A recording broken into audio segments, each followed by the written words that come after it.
English translation. 715th Contact Part 1. Saturday the 23rd of February 2019. 21:51 hours.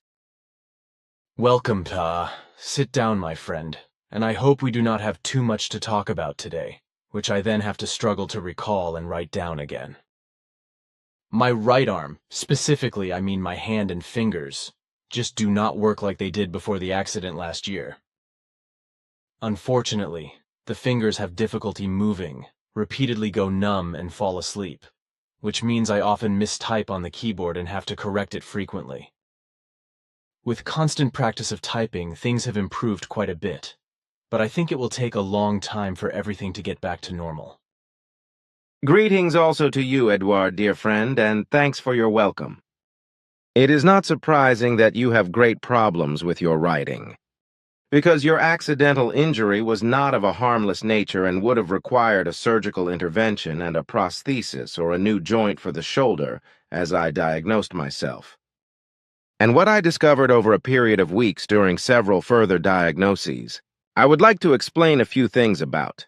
At that time, I examined your severe injury and also told you that the surgical insertion of a new shoulder joint was of necessity, which you, however, refused after the medical safety prognosis, and you did well.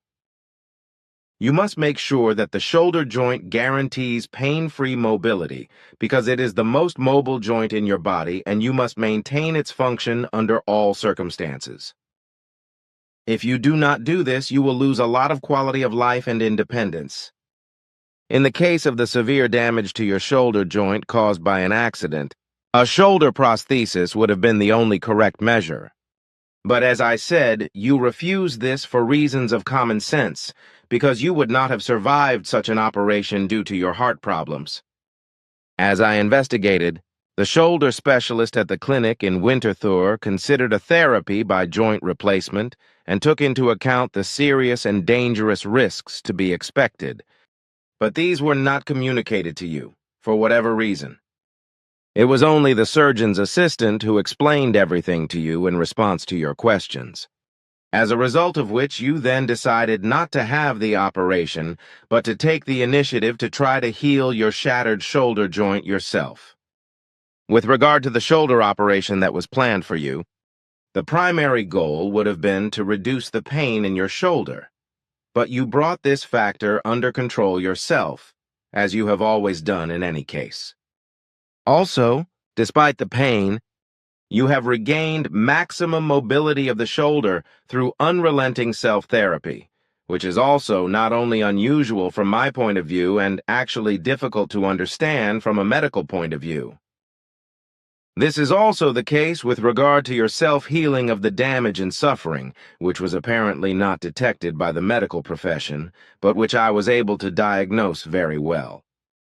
In fact, not only was the main shoulder joint shattered and caused you severe pain and extremely limited mobility, but the acromioclavicular joint and clavicle were also damaged, and there was also bursitis or inflammation of the bursa, as well as very severe damage to the protective layer of the main joint. It is important for you to bear in mind that despite all your independent intensive therapy efforts, the muscles and tendons of the shoulder, arm and fingers have degenerated, and it is therefore difficult for you to achieve a very good result with good movement coordination in relation to your overall self-healing procedure. However, I have no doubt that you will also overcome the difficulties with your hand and fingers and regain their full mobility of use, even if your efforts continue for a year or a few months more. What you have achieved so far and at all without an operation and without a prosthesis or a new joint for the shoulder, of which you would actually have been in dire need, corresponds to a medical miraculum, at least for doctors who do not know you and your many abilities. I have found that all your self-healing efforts have not caused you any irreparable damage to the shoulder joint, for you have carried out your self-healing therapy exercises in an absolutely perfect manner. The whole shoulder joint has stabilized sufficiently again, and also the ossifying surfaces in the shoulder joint caused by the fragmentation and by the self-healing will wear off again in the course of time and will no longer create any problems for you, such as the cracking, as you told me last week. What I have to say now is that you have to be careful not to fall, because this could cause the humeral head to pop out of the socket of the shoulder blade in a hard impact. Although a specialist with good knowledge can reset the joint, damage to the capsule and other structures could be left behind. Even small loads can dislocate the joint again, so you must prevent the shoulder joint you have repaired by your self-healing power from being damaged again, and also prevent the ossifying surfaces in the shoulder joint from being abraded too much, as well as slowing down the wear of the ball and socket. Thanks for your comments, but I think we need to talk about this some more, which does not have to be now because I have some other things coming up. I would also like to ask you what has come up in relation to my various questions. Firstly, about 3 months ago I asked you to find out what had happened to the woman who wrote me a letter about 12 years ago and asked me for advice because her husband had spoken in a dream about a love affair with another woman, and also in a dream that he was going to kill her. His wife? I have not heard from the woman since then, but I would like to know how she is today. She wrote to me at the time. I want to say this so that it will be understood later what I am talking about. That she had received my address from a friend who explained to her that I could give good advice to human beings in many ways. Anne-Marie was her name, but I simply cannot remember her surname. Written in French, I could not read her letter, as you know, because that language was never correct for me, except for pronunciation, which is why you then translated the letter for me, as you did my reply, so that I could also give the woman my advice. The woman gave you, as her family name, but it was different because of her marriage, namely, Florina and Anjana did the research you asked for and found this out. Presumably, as is to be assumed, the woman did not dare to give her real family name, as well as her home address, which is why she had given it at the time as post restant, so post lagerund, as I remember. However, as far as the result of Florina and Anjana's investigation is concerned, this is unpleasant, because the woman was indeed murdered by her husband, as he had said in a dream, which is why she had written to you and asked for your advice. Unfortunately, she did not follow it and was murdered, for which Anjana and Florina investigated the husband's actions and discovered that he murdered his wife with a poison extracted from the bark of lianas, which is used in the Amazon by Indians as an arrow poison for hunting game. He stole the poison from the clinic where he worked, and when he was suspected of being the murderer by his wife and brought to trial, he could not be proven guilty of the murder. And this happened, as Anjana and Florina were able to establish, because nothing could be proven against him as a result of police, prosecutorial, and judicial sloppiness.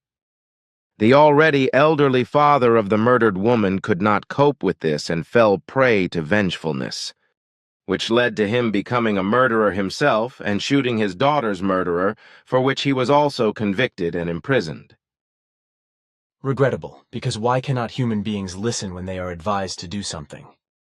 So exactly the same thing happened as with Daniela Nagler, because I had told her 3 weeks before, when she was in my office lamenting her suffering, in a long conversation what was happening to her, and that she would just be murdered if she did not do what I advised her to do.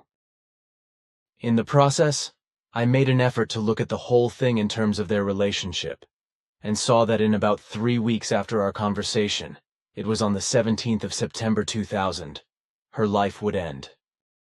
But although I really tried to find out the day of her death, which I did before once in 1988 with Franz Josef Strauss and then with Daniela Nagler, but which I will never do again, and warned her about it, she did not listen to me. I roundly told her to lock herself in her room, especially on the 8th of October 2000, and above all, not to meet her boyfriend. But she threw this advice to the wind. As her brother told me later when he came to see me a few weeks later, despite my admonition, she was out with her boyfriend on a car trip, where he then murdered her. Look here, he still brought me this grief card with a photo of Daniela, and it says that she was born on 1958, so she only lived to be 42. It is very strange among Earth humans, for very many are addicted to the delusions of religions and sects, esotericism, astrology and horoscopy, as well as occultism, and believingly accept their nonsense as truth, while endeavoring to get involved in their absurdities and to follow them, whereby they delusionally conjure up personal misfortune in a way that is untruthful and unworldly. But if really strictly considered honest, good advice is given to them, which in no way incriminates them in a delusion of religions. Sects, esotericism, astrology, horoscopy, and occultism, but which is solely truthful. Then they are completely disregarded, from which the consequences are then very disastrous. That is unfortunately the case. Then my next question, at the moment the Anti-Abuse Summit is taking place in the Vatican, which will probably end tomorrow. This conference is supposed to be about creating future measures against sexual assaults on minors and religious women committed by male Catholic clergy. The whole of the mendacious Anti-Abuse Summit is supposed to be focused on the basic order of the Church's duty, with, fundamentally, certain lessons to be learned by all concerned as well. In what I personally judge to be a sleazy theater of Catholic clergy and dignitaries wearing regalia, the whole clerical power, precisely the religious and thus the presidents of the bishops' conferences and the religious superiors, etc. Also female beings, such as religious superiors, from all over the world should be involved. The conference Anti-Abuse Summit is, in my opinion, nothing more than a farce, which is supposed to serve to reassure those people who denounce all the sexual machinations and abuses of the many fallible Catholic clergy, whereby they can also present videos for their denunciations and for the planned training program, as well as witnesses who want to testify as affected persons what was done to them. There will also be a witness who will testify how she was raped by a priest and then forced to have several abortions by him when she became pregnant. And if one considers that the hypocrite in the Vatican in Rome, Pope Francis, calls an abortion a murder for hire, then it would have to be understood that he employs an army of murderers for hire, because the said rapist priest is only one among many others in the same framework. And in this respect, I can tell you a thing or two about what I have been told in many places in various countries by women who have been sexually abused and raped by so-called high clergy, priests and preachers, etc. of various denominations. This started with dignitaries of Christianity, through Islam, Judaism, Hinduism, and Buddhism, as well as various sects and their chiefs.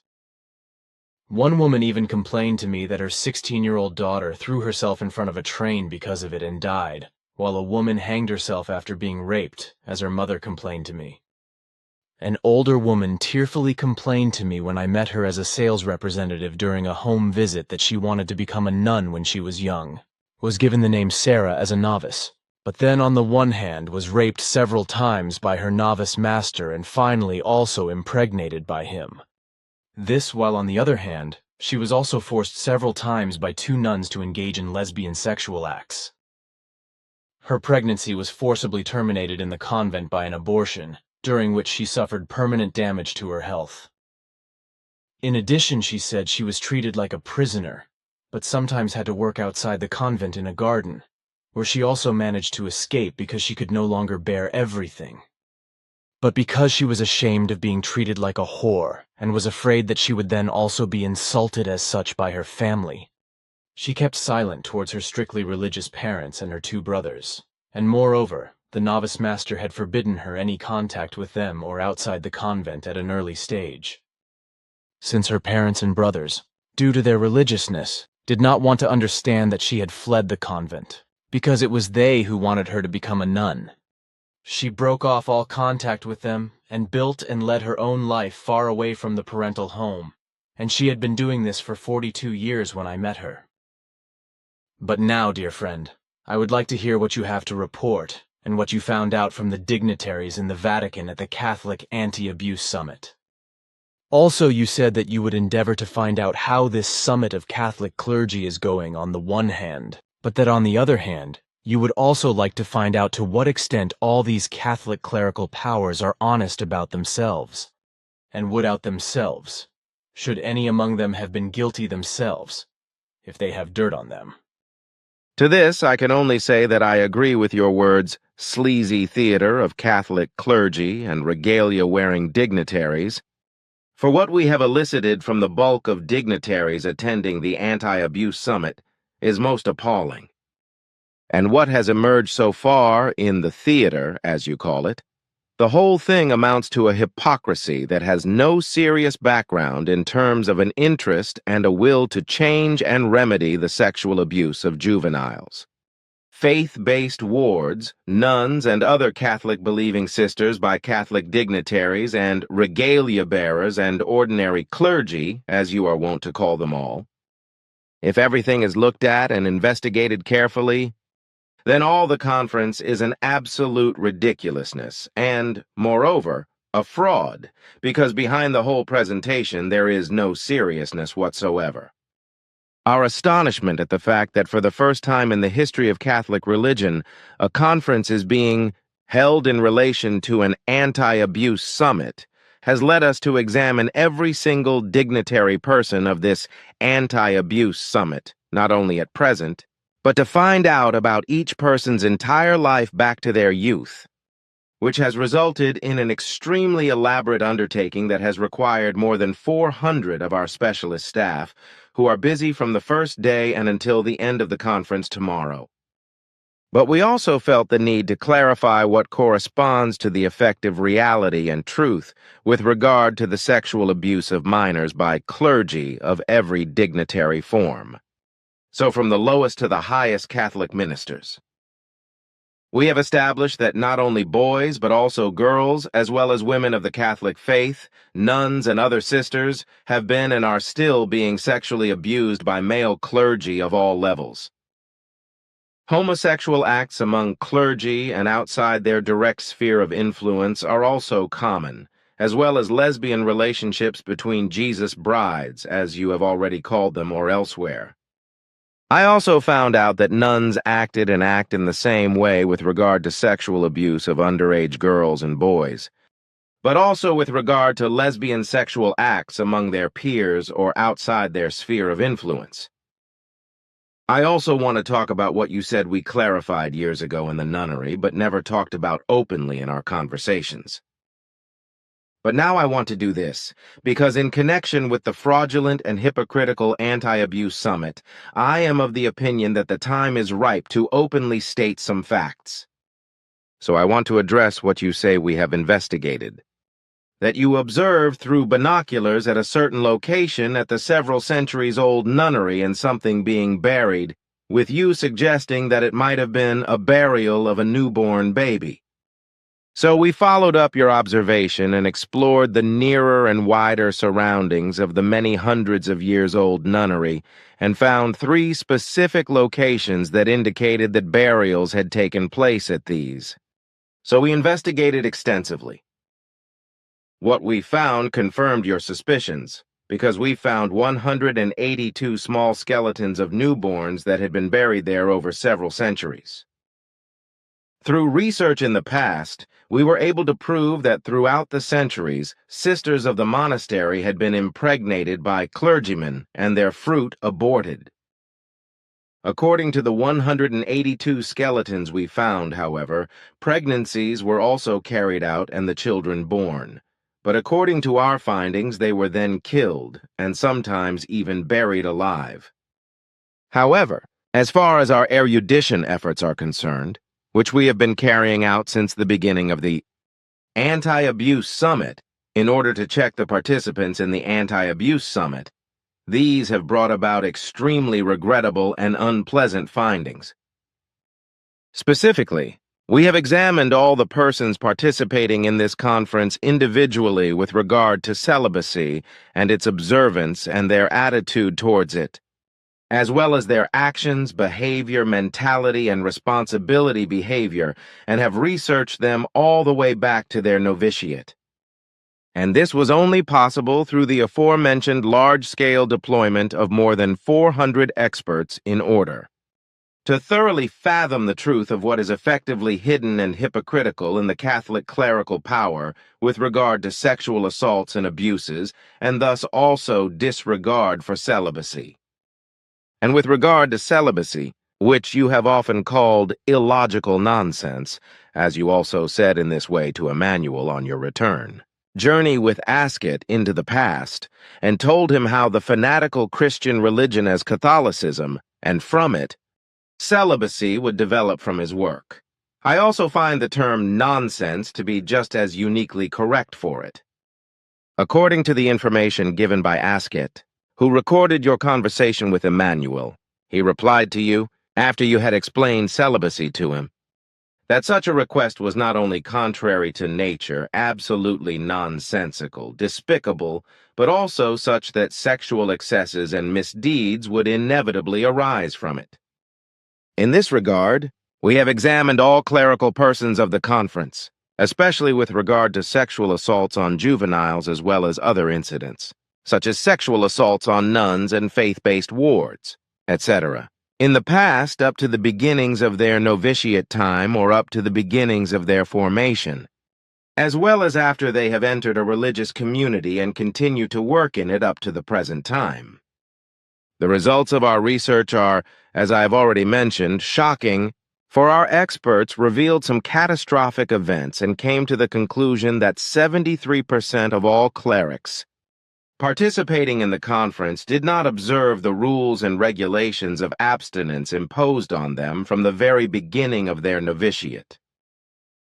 On the one hand, they engaged in homosexual acts with like-minded people early on, as well as during the following decades. On the other hand, they also carried out pedophilic or child-loving sexual abuse of juveniles of both sexes. However, in the case of the 73% of clerics who were found guilty, the investigations revealed that the majority of them were not only guilty of sexual rape of nuns or sisters of the faith, as well as sexual abuse of women from the circles of the faithful, as well as pedophilia and thus the defilement of children and juveniles during their novitiate and promotion period and further training to their higher offices, but also afterwards.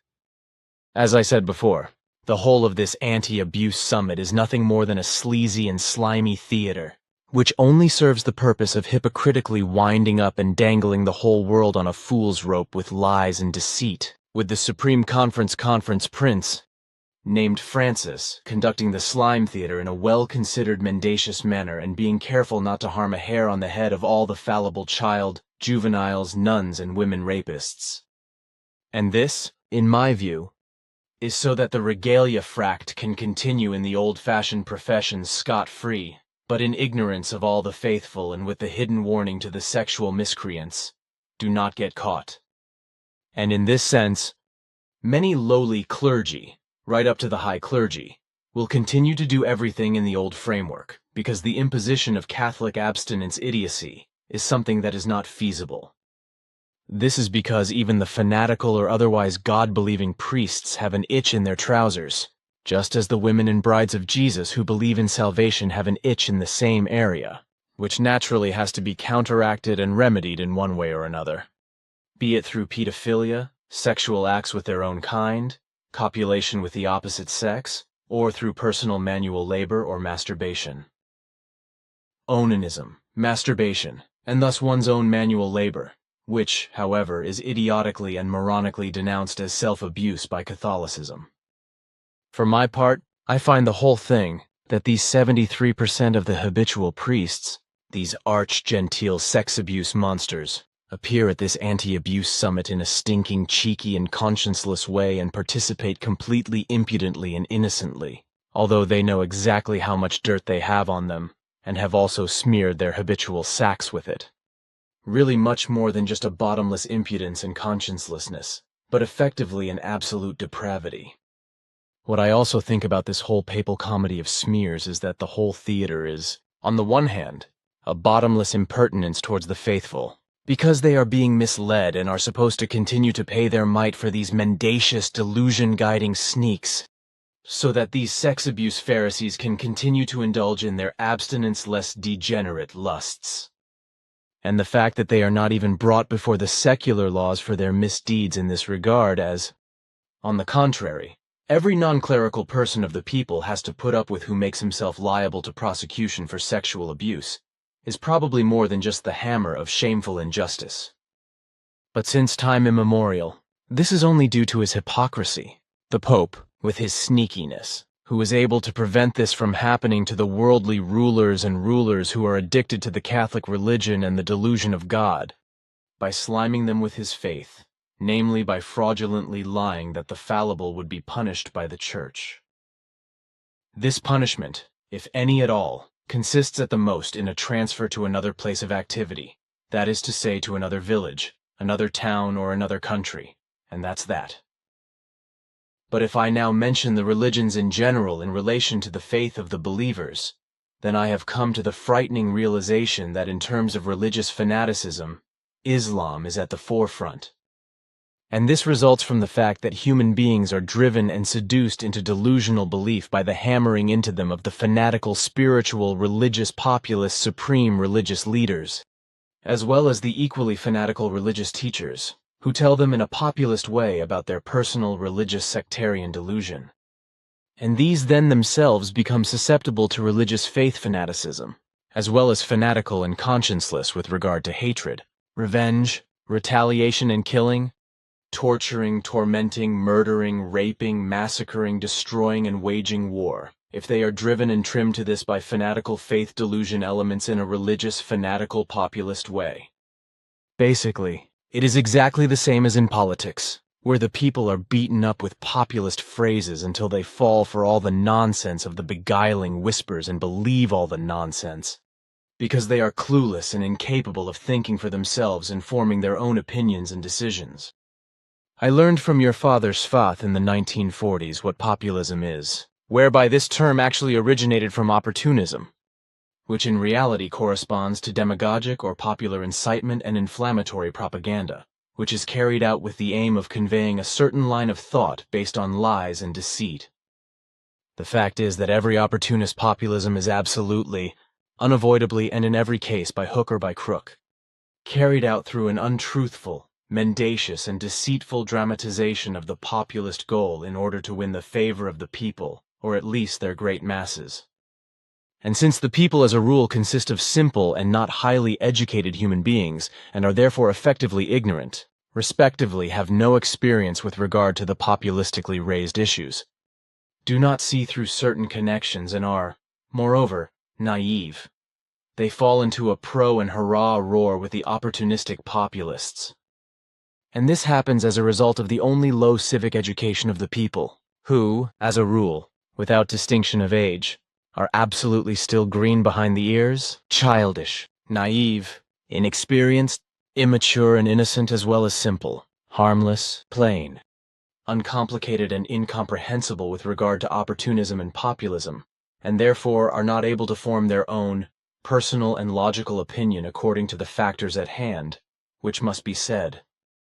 Opportunism and the resulting populism are based solely on purely utilitarian considerations, which are aimed at eliciting from individual human beings and from the people an extensive willingness to believe in the false and fraudulent correctness, as well as an agreement and an adaptation to the respective populist goal that has been raised through lies and fraud.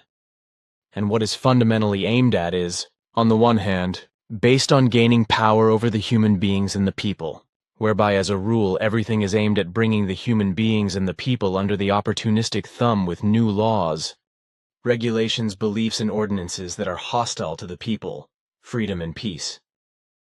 And in the second place, everything is also based on the fact that the elements coming to power can enrich themselves at the expense of the people through horrendous rewards or even unlawfully.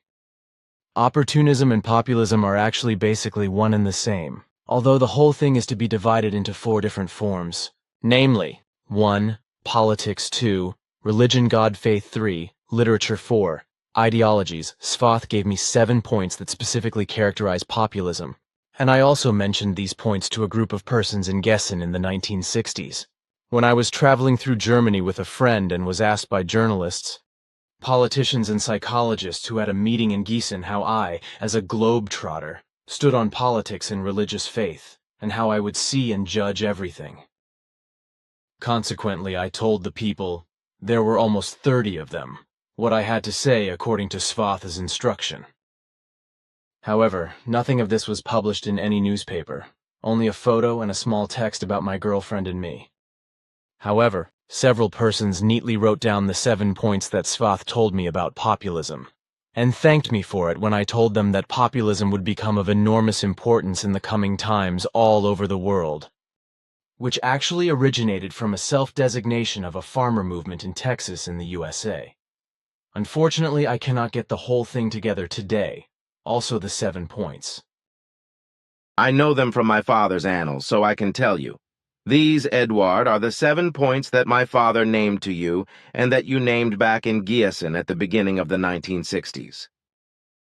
Without telling you who the persons actually were and what positions they held, however, these were in fact governmentally significant, as we were able to discover in our earlier research.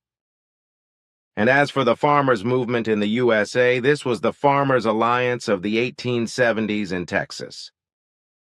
1. We are the people. The populists pose as representatives of the people and conduct their rhetoric with lies, deceit, and beguiling people's representative manner. 2. The power of language. The populists use popular, simple language that makes it seem as if they are speaking on behalf of the people, which deceptively suggests to the people that they are aligned with the populists.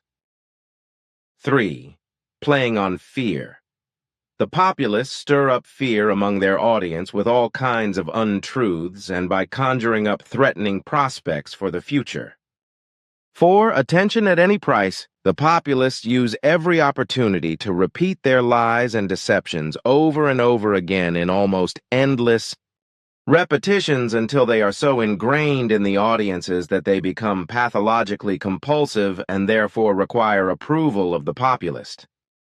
5. False exaggerations of the truth. The populists state facts, but they exaggerate these in an exaggerated manner and create suggestive conspiracy theories from them, which have such a convincing effect on the audience that everything is accepted and represented as effective truth.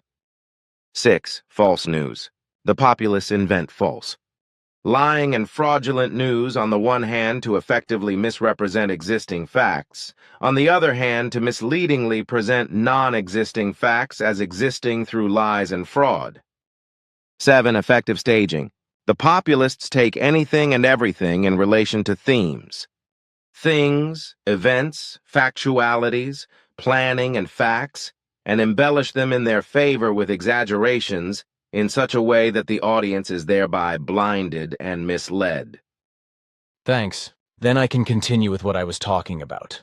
In terms of politics, opportunism and populism go specifically to political elections, as well as riots, demonstrations, civil wars, state wars, etc. This means that for purely utilitarian reasons, opportunism and the resulting populism effectively demand from the individual human beings and at least from the majority of the people an extensive willingness and adaptation to the respective propagated populist goals. The term populism, from the Latin populus, people, has been assigned several attributes by Svath, that is to say, characteristic qualities or traits which, from a lying and deceitful opportunist populist point of view, are supposed to testify to an infallibility. Characteristic are the populist intentions built on lies and deceit, which relate to politics, religion, God, faith, and literature, and which are aimed at both the individual human being and the nation. In terms of choice of topics and rhetoric, these intentions are geared to linking the mood of the individual human being and the mood of the people with the populist goal, and in doing so to nip in the bud and absolutely prevent one's own personal thinking, any formation of one's own opinion and personal decision. Populism is necessarily about verbally violently creating certain moods and belief factors in individual human beings, and in the bulk of the audience as well as the people, in order to achieve a believing delusion and dependence of political, religious, or literary form.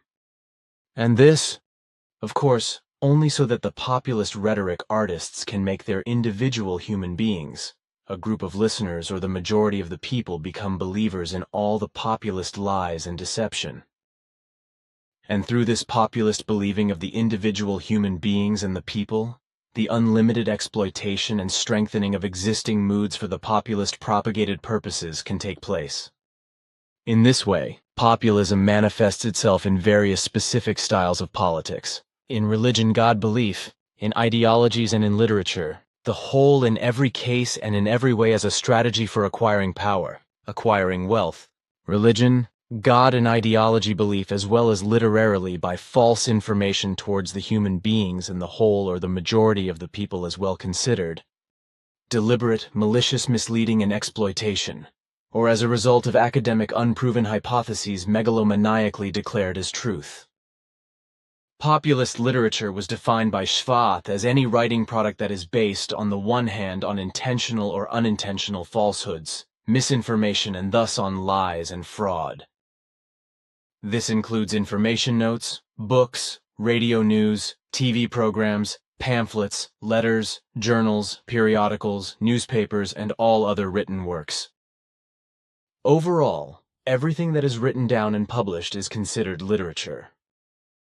This therefore applies to all published writing, regardless of whether it is printed, handwritten, painted, or otherwise such when it is published.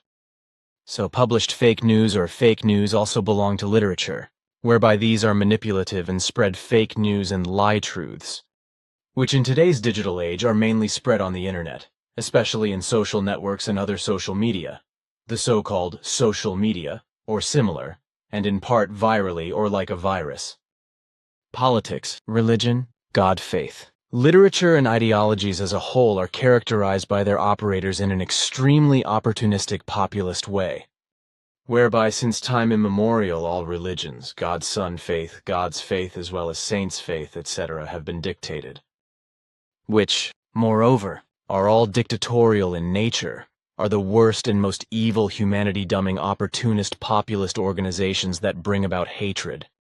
Racial and religious hatred, discord, wars, lack of freedom, strife, injustice, and unrighteousness.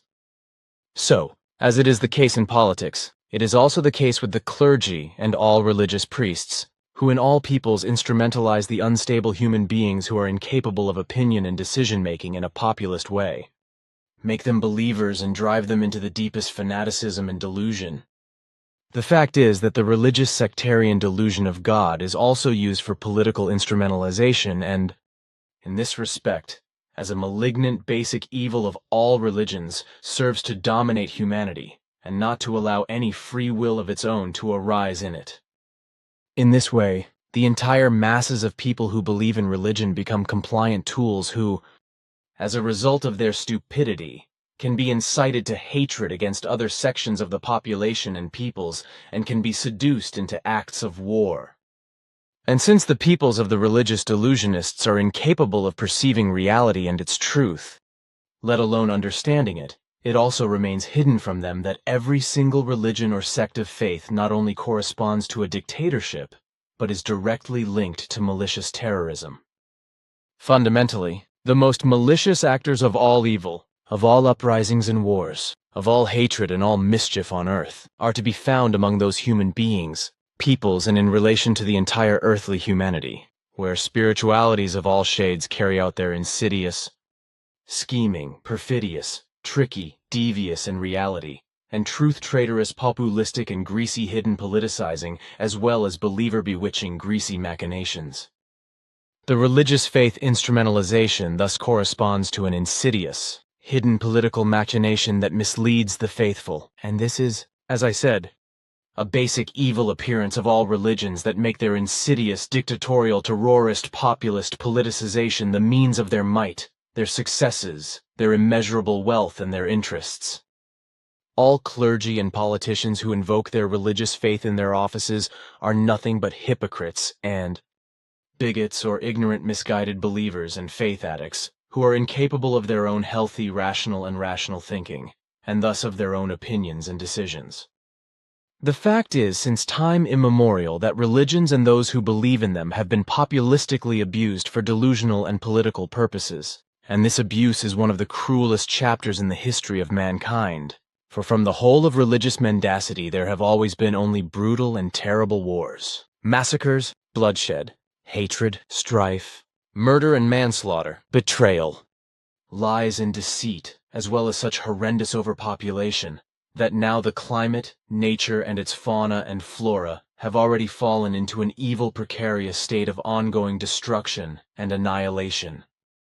Not only the sectarian mania of go and multiply plays an important role in this, but especially the manifold and immense hatred among the Earthlings themselves, because as a result of their uncontrolled mass reproduction they had to move closer and closer together and live together, which led more and more to friction, quarrels, acts of violence and wars, and also brings in the present time all the known destructive effects as well as many unknown to mankind. From the degenerated human mass reproduction, everything has led to discord among all peoples since time immemorial, which has spread completely over all Earth humans and led to acts of revenge and retribution as well as to hatred against other peoples and religious believers, and thus to religious wars and religious massacres. In particular, the religious sectarian faith factors, the delusion of God of all main religions, small religions and all other sects of faith have degenerated to such an extent that it is practically hopeless to be able to penetrate the minds and reason of believers in religions and sects, and to explain to them the effective reality and truth of the perfectly natural. The delusion of faith in God has clouded and even destroyed all senses of understanding and reason in more than the majority of Earth humans, in countless deluded believers even to the point of hopelessness, to such an extent that they have become incapable of grasping even the tiniest fraction of a jot of effective reality and its truth. In this delusion of religion and belief in God that dominates them, the great mass of Earthlings have become incapable of perceiving effective reality and truth, let alone being able to think about them and comprehend them. As delusional believers, they have become hopeless slaves of delusion and absolutely incapable of ever freeing themselves from their slavery to faith, as a result of which they are also no longer capable of cultivating their own rational thought processes and forming their own opinions.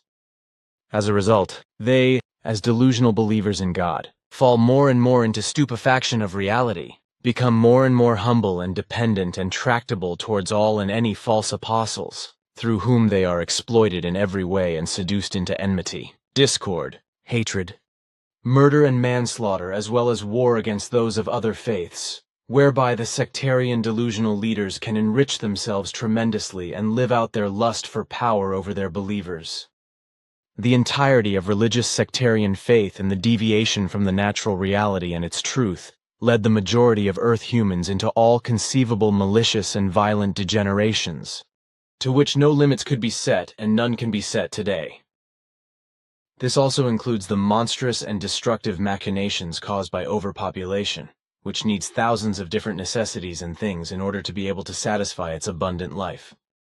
However, only a few environmental enthusiasts care about the fact that in order to obtain all these necessities, the planet itself, as well as nature, its fauna and flora, and all fresh waters, streams, rivers, lakes, and springs are poisoned and polluted tremendously by waste of all kinds, especially plastics, as well as the oceans.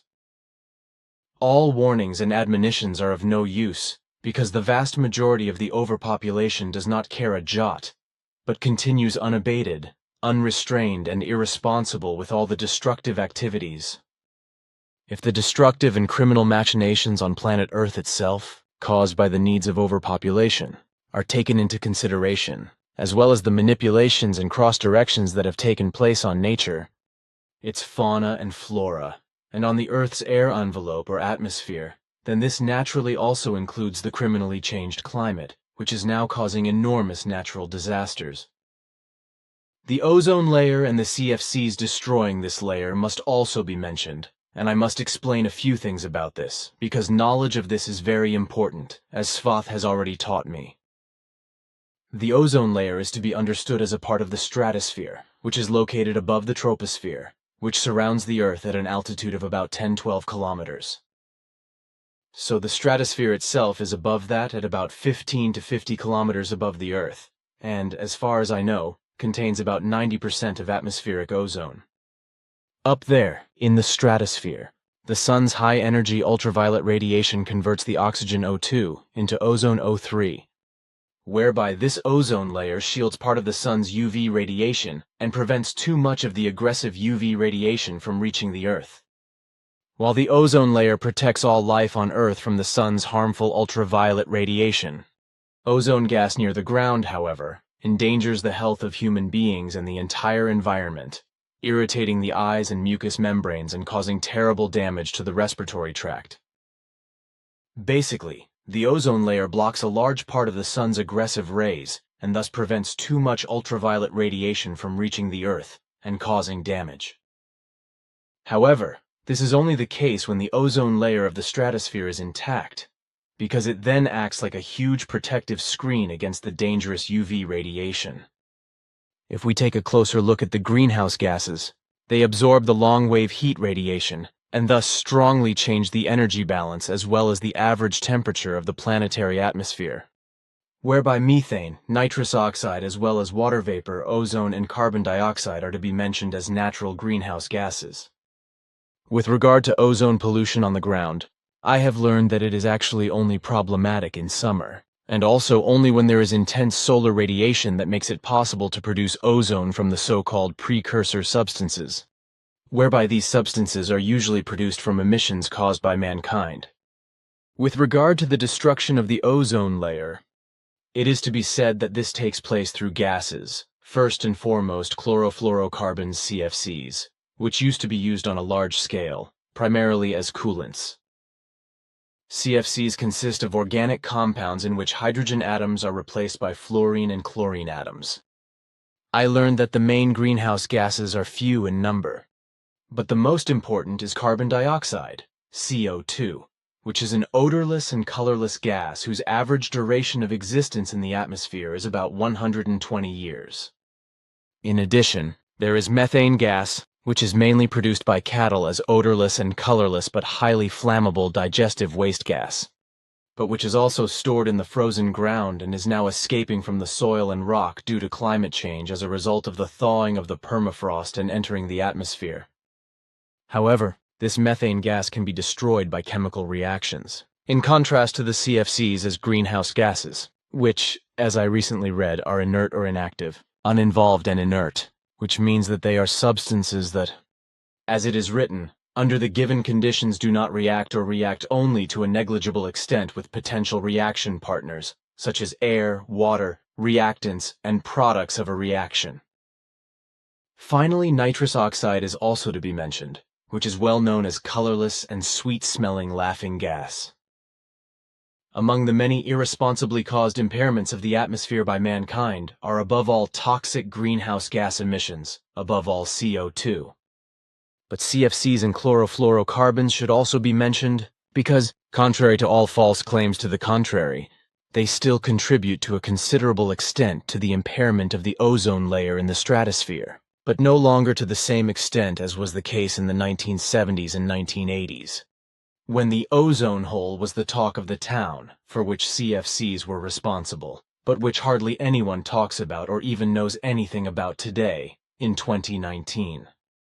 CFCs or chlorofluorocarbons correspond, as I recently read, to a chemical nomenclature according to IUPAC, whereby IUPAC nomenclature means that the purpose of this is to be able to clearly assign chemical compounds to their structure by their name, which is also referred to as the nomenclature of organic chemistry. According to chemical theory, chlorofluorocarbons, CFCs, or also freon, are an extensive chemical group of low molecular organic compounds that are known as propellants, but are also used as refrigerants or solvents. CFCs are or were, as I have informed myself, hydrocarbons in which hydrogen atoms are or were replaced by the halogens chlorine and fluorine, whereby these correspond to a subgroup of the halogenated hydrocarbons. CFCs, it is taught, contain only single bonds, which are called saturated CFCs. However, if there is no more hydrogen in the compound, then the whole thing is called chlorofluorocarbons. And as I said, in the course of the 1970s and 1980s, it became apparent that the release of CFCs into the atmosphere was damaging the ozone layer in the stratosphere to an extremely significant extent, and was creating the ozone hole. Subsequently, the use of CFCs was banned in many applications, but according to your Plejaren, it is still secretly abused to some extent, and continues to penetrate up into the stratosphere, still degrades it to some extent, and also contributes to climate change. What is being done with this further and secret misuse of CFCs is effectively unforgivable, but no one cares, as a result of which the Earth's atmosphere continues to be very harmfully damaged by CFC greenhouse gases, just as ozone depletion is still continuing, albeit to a much lesser extent than in the 1970s and 1980s. In Wikipedia, I found the following about CFCs, which I will add to my words. Wikipedia. HCFCs are partially halogenated chlorofluorocarbons. Their hydrogen atoms are only partially replaced by chlorine and fluorine atoms. They have a much lower ozone depletion potential than CFCs, and their global warming potential is also far below that of CFCs. In addition, HCFCs are already degraded in the troposphere and only partially reach the stratosphere. Properties: CFCs are very persistent, incombustible, odorless, transparent, colorless, and are often non-toxic or have low toxicity. The CFCs of the methane and ethane series have a low boiling point and can be easily liquefied by compression. Since they can absorb large amounts of heat during evaporation, they are primarily important as coolants. CFCs have a long residence time in the atmosphere because of their inertness. They therefore rise to the stratosphere and are decomposed there by UV rays.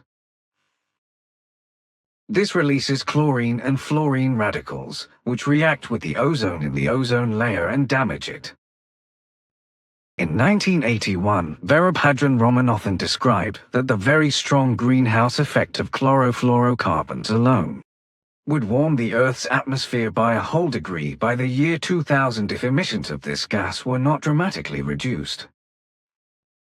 The whole disaster of destruction on Earth began very early, because problems in this regard already started back then. When, according to today's calendar on the 31st of December 1700, the number of 529 million Earthlings was exceeded, which in principle would be permissible for the planet Earth by nature. Since then, everything has been done to increase the number of human beings through religious influences on the one hand, but on the other hand, religious wars have been waged, causing destruction. Masses of human blood have been spilled, and also nothing else has been left out that could cause harm to nature and its fauna and flora. Already at that time, plant and bird species, animals, creepers, lizards, amphibians, and creatures, etc. were decimated and even completely wiped out, which has also continued to this day. So everything started early and continuously and has continued until today, namely all the destruction of the planet, of nature and its fauna and flora, of the oceans, fresh waters, the atmosphere, and the climate, which has ultimately caused enormous natural disasters that will now become even worse in the future. However, if we look at the responsible behavior of the human beings on Earth, we can see that this is almost non-existent, because, as has been the case since time immemorial, it is only a few human beings who give the whole thing even a little thought. As a result, everything continues in the old style, because in particular everything is being done worldwide to destroy the Earth itself through overexploitation, but also through other criminal machinations. If we take a closer look at the idiotic drivel of scientists, politicians and other big talkers, as well as those in power with regard to the destruction of the climate and the environment, who pass absolutely stupid resolutions on climate protection, environmental protection, and climate improvement and put them into the world, then the whole thing howls to the heavens. The fact is that nothing but stupid speeches are made and even more stupid solutions against the destruction of the environment, nature, fauna and flora, water, sea and climate are thought up and decided upon, which are neither feasible nor useful, because the problems mentioned are already outdated when they are discussed, so that it is also not possible to implement them, because during the conferences that take place, humanity has already grown by thousands of new Earthlings. So the fundamental cause and the true evil of climate change and environmental destruction, etc., is not discussed, namely the massive overpopulation of the Earthlings and its endless further increase, and therefore no measures are taken against it. But only stupid, idiotic talk and completely senseless, insane concepts and procedures are thought up and decided upon. Of course, all this nonsense also affects the population, which muddles around in the same framework and calls and demonstrates nonsensically for a stop to climate destruction, but has not the faintest idea that the problem of climate destruction can only be tamed by a massive worldwide and perennial birth stop, as well as an equally worldwide and permanent birth regulation. But this climate change will then take centuries, just as it took centuries to bring about. But the alleged climate experts, who want to know everything better but have no clue what the origin of the whole thing is, and what effectively has to be done against it, a massive long-term birth stop and a worldwide birth control, do not talk about this. The climate hero troops, male as well as female, are on the one hand too stupid, and on the other hand absolutely incapable of even perceiving the facts of climate change and the destruction of nature, its fauna and flora, the oceans and fresh waters, as well as the extinction of many kinds of living beings. Consequently, they also cannot find the origin of climate change. As a result of their self-importance and self-congratulation, because they bask in their titles, such as doctor, expert, professor, etc. In their ignorance of existing facts, they are also unable to make any logical or consistent judgment, so that they are and remain nothing more than stupid scroungers who let all peoples be bullied on a fool's rope. And the fact that they are also misleading and bamboozling all those who pick up on the whole issue of climate change and start protesting against it without knowing the effective facts and their true origin, that's the last straw. And this fact refers specifically to the young human beings who, on the one hand, are completely ignorant and disinformed about the truth of the root cause of climate change, but on the other hand, in their ignorance, incite each other to publicly demonstrate in the false belief that the coming climate catastrophe can be stopped if, for example, fewer people would pollute the world and its atmosphere with low-cost airplanes, etc., etc., but they do not realize or know that the real reason is the rampant overpopulation. And they also obviously do not want to know or understand this, because they do not want to see themselves involved in not being able to produce offspring.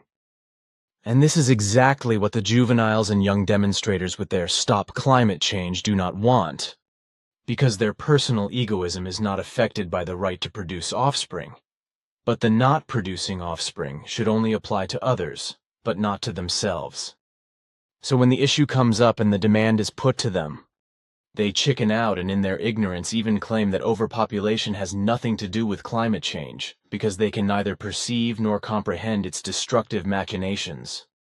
This is an effective fact, which not only the majority of all juveniles and older Stop Climate Change demonstrators are neither able nor willing to think about, but also the majority of the entire Earthling population. And the reason for this is the same for all of them, because they think egoistically only for themselves, but not for the Earth, nature, its fauna, and flora. So the fact is that practically all opponents of climate destruction are selfishly concerned only for themselves, because making and having children is a purely private matter in which no one should interfere.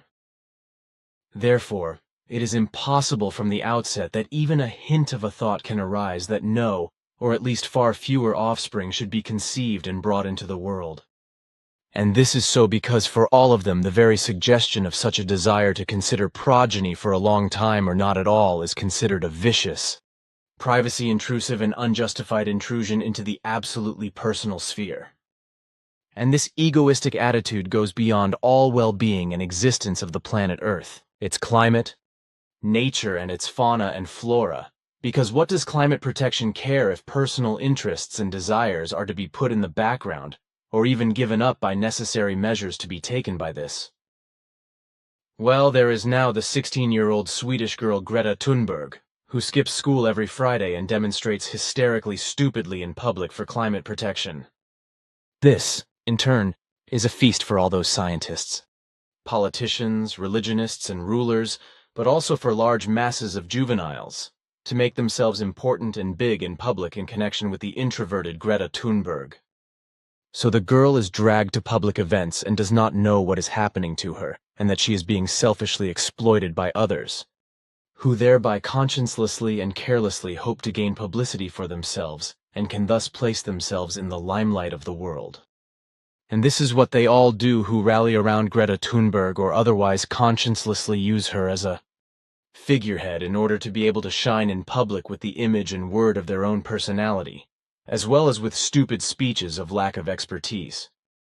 Greta Tintin Eleonora Ernman Thunberg, born on the 3rd of January 2003, has already become world famous as a Swedish climate protection activist, and her actions are also already being abused en masse worldwide by many juveniles as well as by environmental activists and also by high-ranking political figures.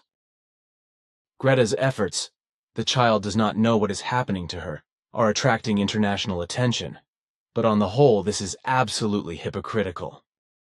The fact is that the truth is that the whole hype is not suitable or used for a consistent climate policy, but only to enable many juveniles, politicians, scientists, wannabes, and also government officials, as well as religionists and believers in God, to elevate themselves as big and important in public, and to make stupid and clever statements in pure selfishness and self-promotion.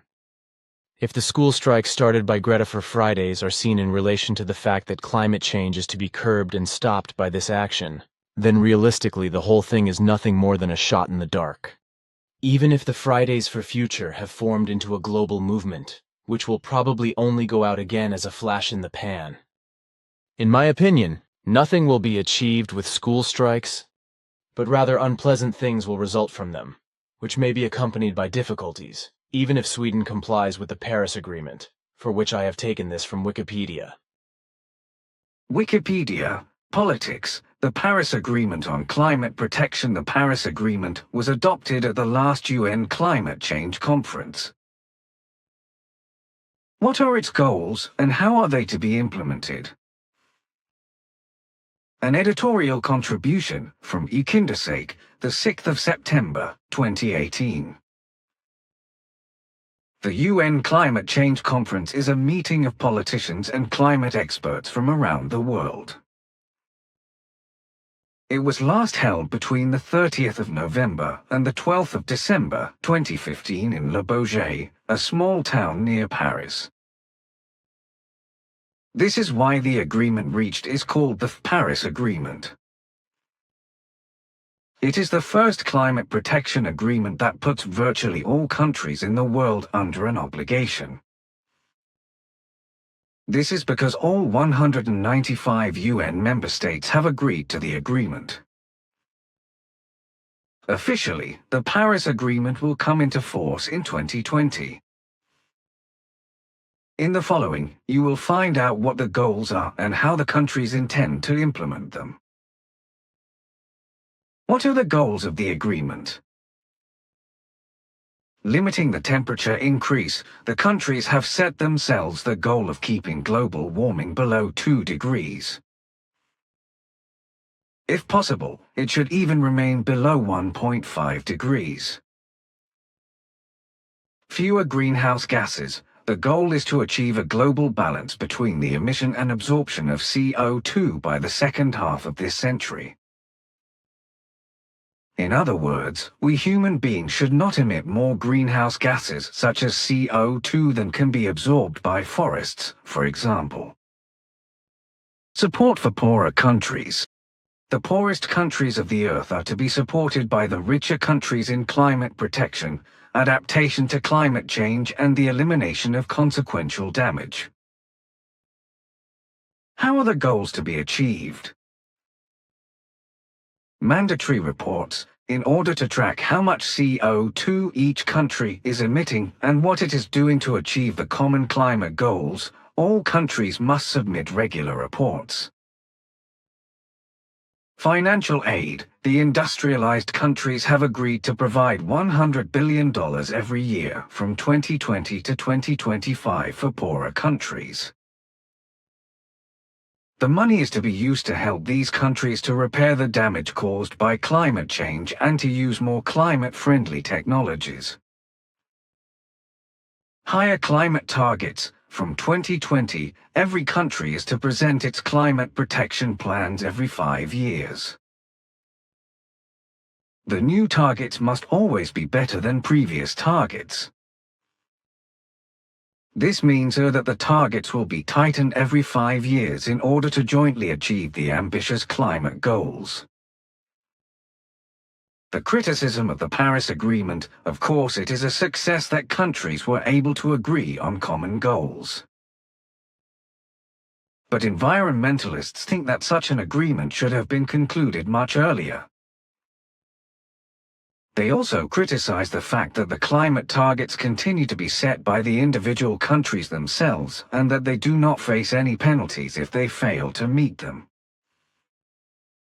Incidentally, the climate protection plans submitted by the countries so far are not yet sufficient to achieve the jointly set goals.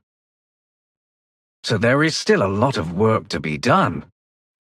Greta Thunberg is by no means a voluntary environmental activist, not even when she is presented as a representative of the international climate protection movement and was included in the list of the 25 most influential teenagers of 2018 by the American magazine Time. As I know from the internet, the 16-year-old from Sweden is celebrated in the mainstream media as a committed environmental activist who is quite selfless in her efforts to preserve the environment. Although the whole scenario must be put into perspective, because I think the child is being shamefully abused commercially, with probably at least the father playing a part in it, who is an actor and screenwriter. If you look on the internet, you can find the following, among other things. At Die Freie Welt, the internet and blog newspaper for civil society. Papa Svante is an actor and scriptwriter. Greta Thunberg, the not quite voluntary environmental activist. Greta Thunberg, a 16-year-old from Sweden, is celebrated in the mainstream media as a dedicated environmental activist who works quite selflessly to preserve the environment. But a look behind the scenes puts the whole scenario into perspective in one fell swoop. Facebook published 08.02, 2019, 59 hours by editorial M. Key, a young Swedish girl. 16-year-old Greta Thunberg has been flickering across the monitors of mainstream television channels and dominating the pages of the mainstream press for weeks as a committed environmental activist. The truant she stays away from class every Friday, supposedly to demonstrate for environmental protection, is hailed as a role model by climate change hysterics. Meanwhile, her unexcused absences from class are followed by students in other cities and countries. Greta, who is diagnosed with a mild case of Asperger's syndrome, is doing all this of her own accord, completely voluntarily and without any financial interest, they say. A look behind the scenes, however, quickly puts these statements into perspective. Papa Svante Thunberg is both an actor and a screenwriter. In Sweden, he is a regular on an early evening series and has thus achieved a certain level of fame. He is also the manager of his wife Malena Ernman, a well-known opera singer in Sweden. Papa Svante is also the managing director of both Ernman Production AB and Northern Grace AB, both listed companies in Sweden. Both companies have the same address in a posh area of the capital, Stockholm. The shares of both companies have risen immensely since Greta's first appearance. The key figures know only one direction, vertically upwards. Greta is supported by the Swedish initiative Time AB. This initiative likes to present itself as a purely idealistic foundation that does not pursue any financial interests. Interestingly, however, Time is a company listed on the Swedish Stock Exchange.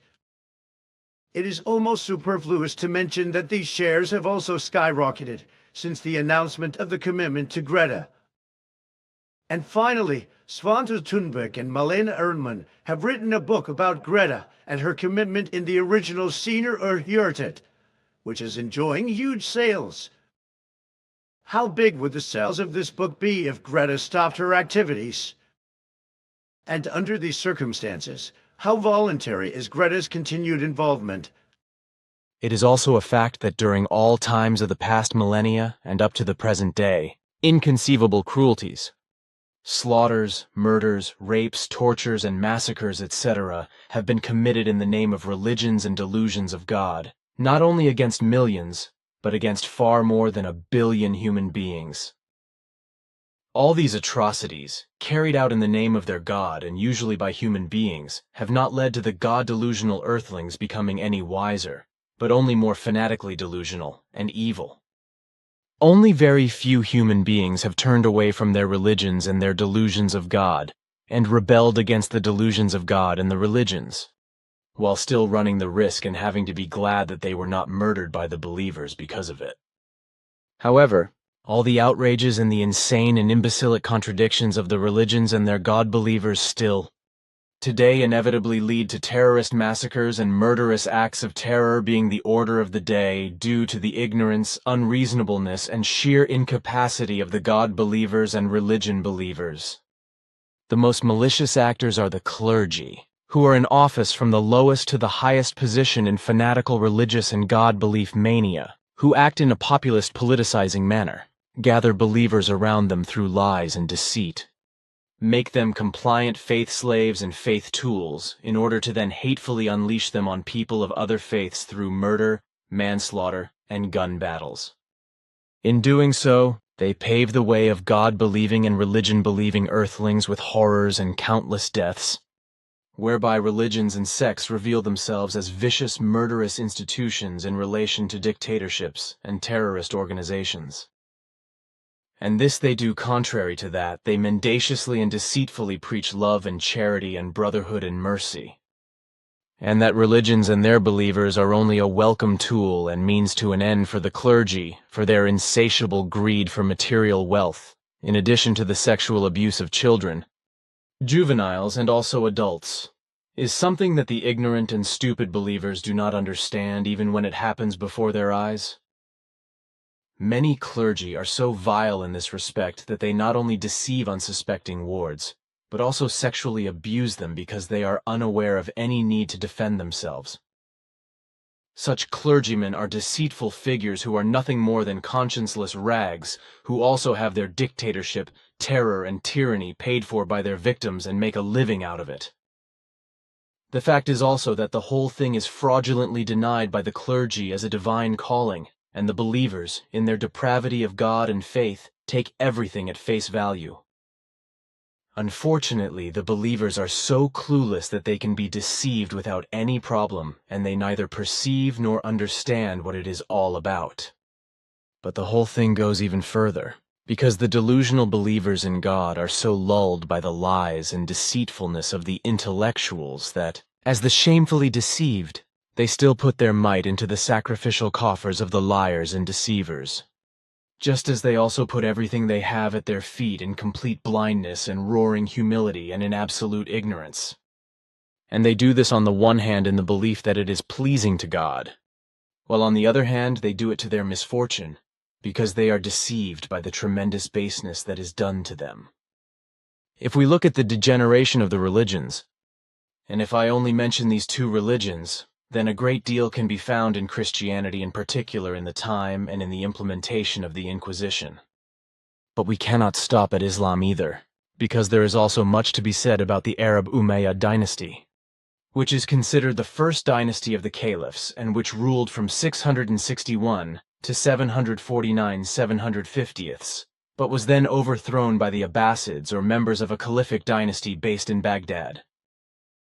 Their center of government was in Damascus, and between 756 and 1031 there was an Umayyad emirate in Cordoba, which had been a caliphate since 929.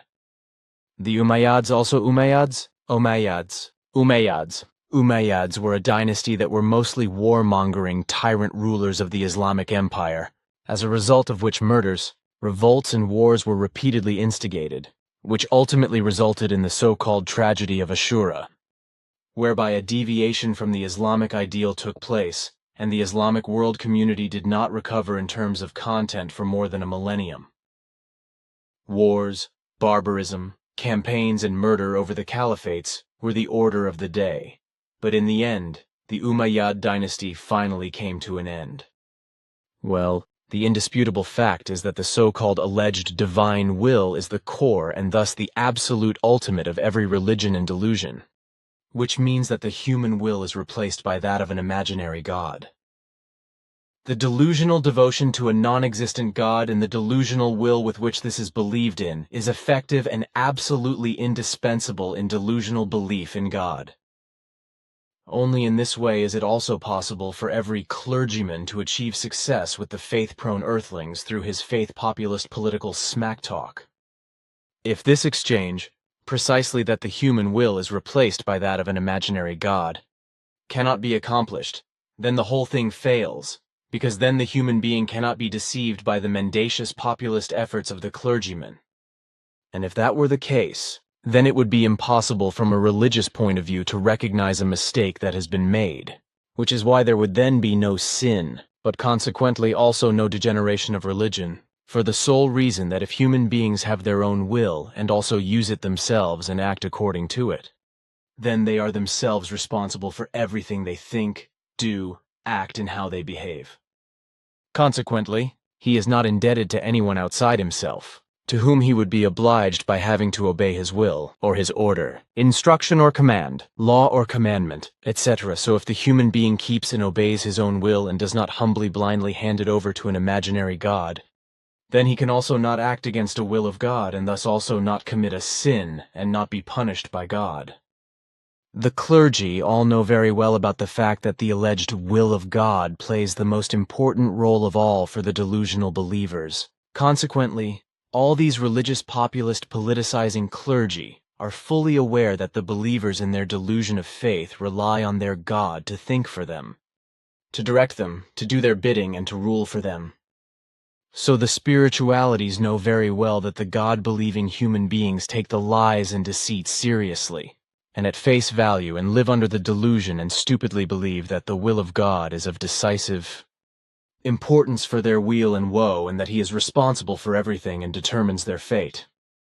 Consequently, they also delusionally sink into senseless hopes and delusion according to alleged divine will, and not through their personal human will, and become the tool of religious and political interests, for which they stupidly and fatuously go to wars and battles for their religions and their faith and forfeit their lives.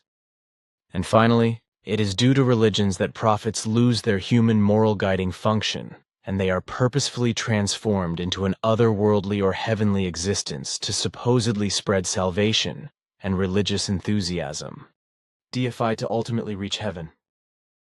I can fully sympathize with all your words in every respect.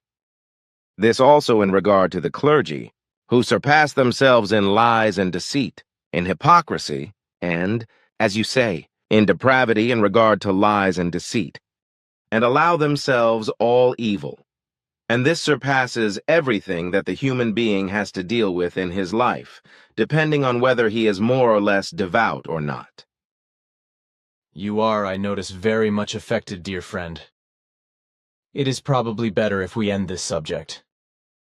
Therefore, I would like to ask you something that is currently causing a lot of publicity, especially in Switzerland and Germany, but which has been talked about for some time. It is about the fact that for some time now, legal proceedings have been brought against women and men who joined the Islamist state in Syria and Iraq, and are now to be judged after their return or repatriation. But what they did in the IS, whether they murdered human beings or not, or whether they only did administrative work for the IS terrorist organization, that of course cannot be proven against them.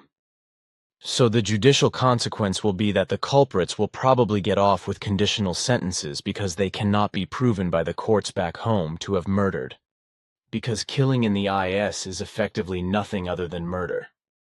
In my opinion, active participation in the IS terrorist organization is in any case to be judged as murder of innocent human beings, even if only administrative work is done, because this also serves murder. In Switzerland, however, men can come to the cash register and be sentenced, namely because a Swiss citizen's participation in IS or in a foreign army is punishable as foreign military service, and a violation of Swiss neutrality. For my part, I think that if his murderers etc. are captured in a country where they are carrying out their criminal deeds, of whatever kind, they should also be tried, convicted, and sentenced there and thus not taken back home, as the pathologically stupid oaf Trump as US President demands of Germany to the contrary. What do you think about that, Ptah? If such a thing were to happen, as you have mentioned, then my opinion and my actions would be such as you have expressed your opinion. However, I must explain to the whole that in all our peoples on all 4 worlds we have had no crime and no violent crime for over 52,000 years. This is because all our peoples are peaceful and, also with regard to all their behavior, only orientate themselves towards living in peaceful coexistence with everything and everyone that exists. So with regard to all peoples and humanities, human-like, human-similar, and other higher life forms, in which, however, the whole of nature and its fauna and flora are also included. As you asked me, I also heard from your tone the question of what we Playaran in general would do in the situation you mentioned, if Playaran were to commit unlawful acts in foreign countries. To this I must say that even though we have had no crime and no violent crimes for 52,000 years, we nevertheless have a wide-ranging legislation to regulate all conceivable affairs. Occurrences, events, occurrences, objects, occurrences, possibilities, occurrences, things, parts, matters, subjects, and occurrences, etc., that come into existence. This also includes a legal regulation which refers to the fact that if such an improbability were to arise, a person commits an unlawful act or deed in a foreign place, this person would have to be brought to account there in the territory of the act or deed carried out. Thus, in that sector, the population there would have to be summoned to account for the punishability of the unlawful act or deed, and would have to issue an appropriate assessment of the measure to be taken, which, however, would in any case have to be in a humane but nonetheless in a sustainable punishable framework, in which the person in question, who had committed an offense, would have to fit in. Jurisdiction and punishment in the sense that they are commonplace among Earth humans have not existed here for more than 52,000 years. I therefore believe that we Playaran have all conceivable possible and necessary legislation, and also that which is necessary for all possible emergencies, by which all things and also penal provisions, etc., are regulated.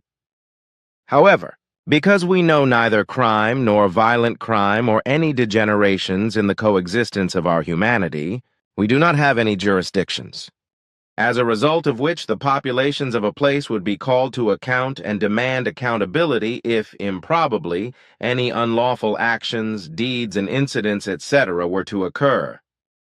The Earthlings can forget about such a thing, because such a system of peace, equality, justice, and freedom as well as righteousness is absolutely impossible in the way they are formed by the damnable religions and sects and the resulting delusion of God. This is simply because every religious delusion does not allow every believer to perceive, recognize, and understand the degenerations, evil, and violence that are modernizing his inner character, and therefore also not to grasp them willingly and not to transform them for the better.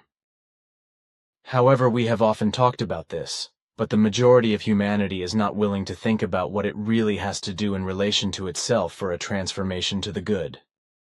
Fundamentally, the majority of all Earthlings have no interest in this, but on the one hand only for their religious delusion, which brings harm, death, destruction, discord, unfreedom, ill will, and all kinds of other mischief to the whole world, and on the other hand in the way of thinking only for themselves in such a way that every fellow human being is no more than dirt, if they can be profited by it. The majority of Earthlings think only of their personal well-being, indulging in luxury, in the exuberant fulfillment of personal desires and living in self-indulgence, arrogance, wanting to be better than their fellow human beings, and everything that brings only personal benefit in every respect. And it does not matter whether this means having to go through hardship and misery, or even over the corpse of their fellow human beings, or even their own family members. If I did not know you better, It's good. You do not have to go on. Because on the one hand, I know what you are going to say, and on the other hand, I just have to keep saying what is fact. English translation, 715th Contact Part 2 Saturday, the 23rd of February 2019, 21:51 hours. But look here. Michael has written this as you requested, precisely because of what the sectarian swinging waves of the delusional earthlings are doing. This also applies to my computer, which is influenced by these swinging waves and, having become independent, is constantly working actively against what is truthfully written by me against the delusion of God, as well as in the way that special texts which point to the danger of religious delusion and its degenerations in the whole world are simply deleted from me in their entirety. You and also some core group members have experienced yourself what strange things and occurrences happen in my workroom, as it was also the case when I let Michael read 2 pages from the last conversation report on the computer.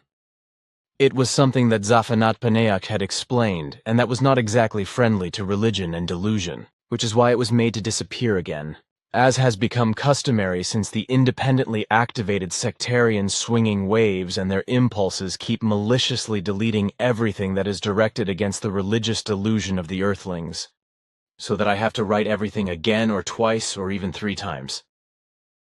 Short report on an incident in Billy's office. A few days ago, I was sitting in Billy's office late in the evening, and we were talking about the possible nature of that energy which triggers extremely strange incidents in his office and at the computer. In this context, Billy was kind enough to open a contact report in his computer and asked me to read Zaphanat Paneak's explanation regarding this energy. It was a longer answer, so Billy offered me a chair, and I sat down next to him and read the 2-page answer in his computer.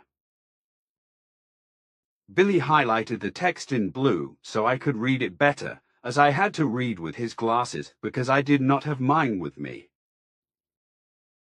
The answer was so long that Billy had to scroll up the text 2 or 3 times with his mouse. When he pushed the text up the last time, I could still see the end of the answer on the last half page, and there were only a few sentences left to read. Billy let go of the mouse and pulled his hand back, but no sooner had he leaned back in his chair and pulled his hand about 30 centimeters away from the mouse than I saw, because I was looking at the monitor during the whole process, that before my eyes in the computer, within a split second and for no apparent reason, the entire 2-page text suddenly disappeared.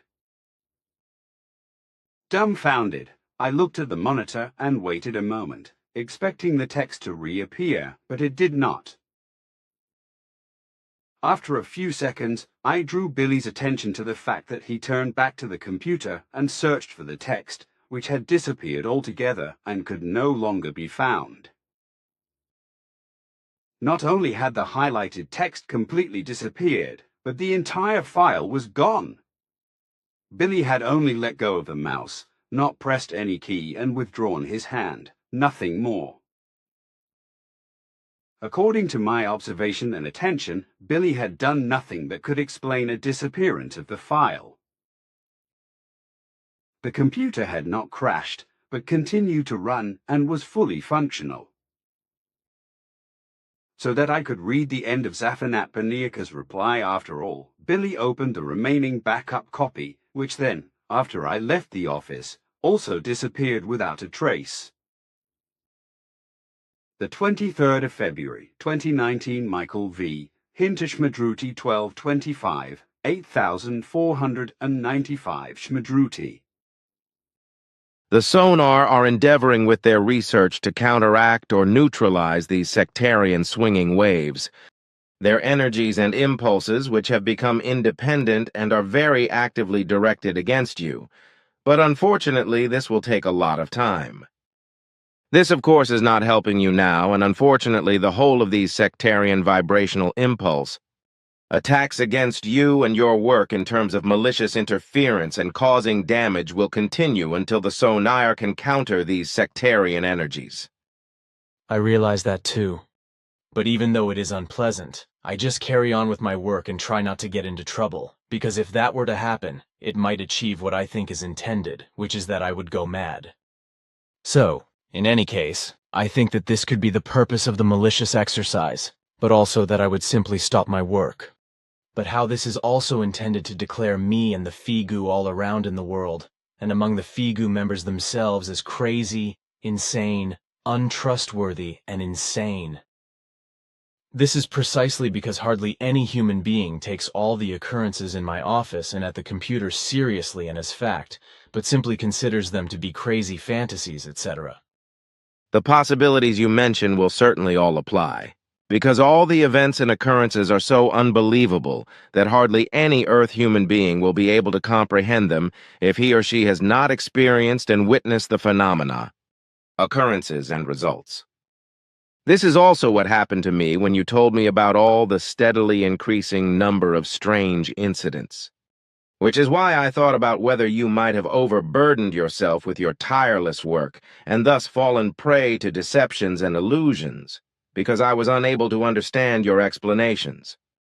In fact, I only came away from my thoughts in this regard when I was able to witness for myself in your presence and experience that these strange occurrences also effectively happened during my presence.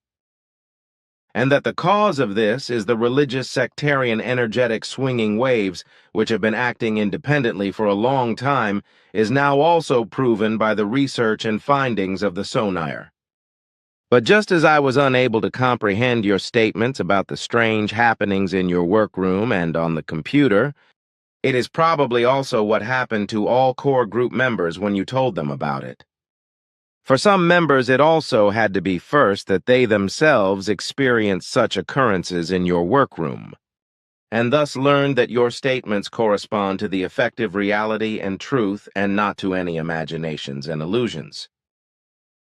Yes, that is at least comforting, whereby I mean it in the sense that it makes it clear that I am neither crazy nor addicted to morbid fantasies, nor am I fibbing or cheating.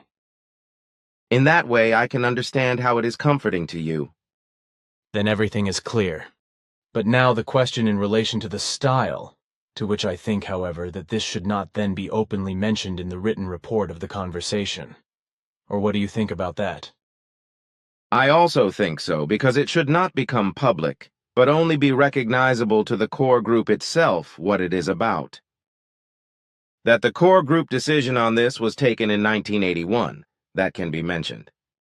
Also that this resolution was only passed orally at that time for certain reasons, but was not statute and also not inserted into the statutes, this can be said today, and as an entry in the statutes now, however, can be made up for.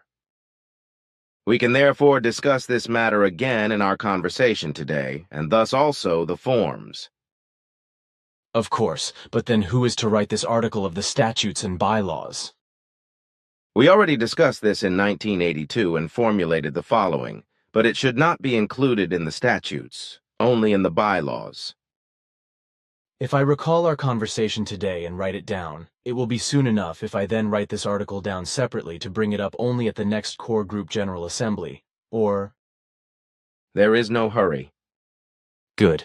But then I would like to briefly address the article of the statutes in terms of what it actually contains, precisely in relation to physical and mental health damage, because I think that this can actually also be said officially if I do not openly mention the actual article in the process. In particular, it is about the mental state, which is mainly addressed, which is why I want to say the following about it.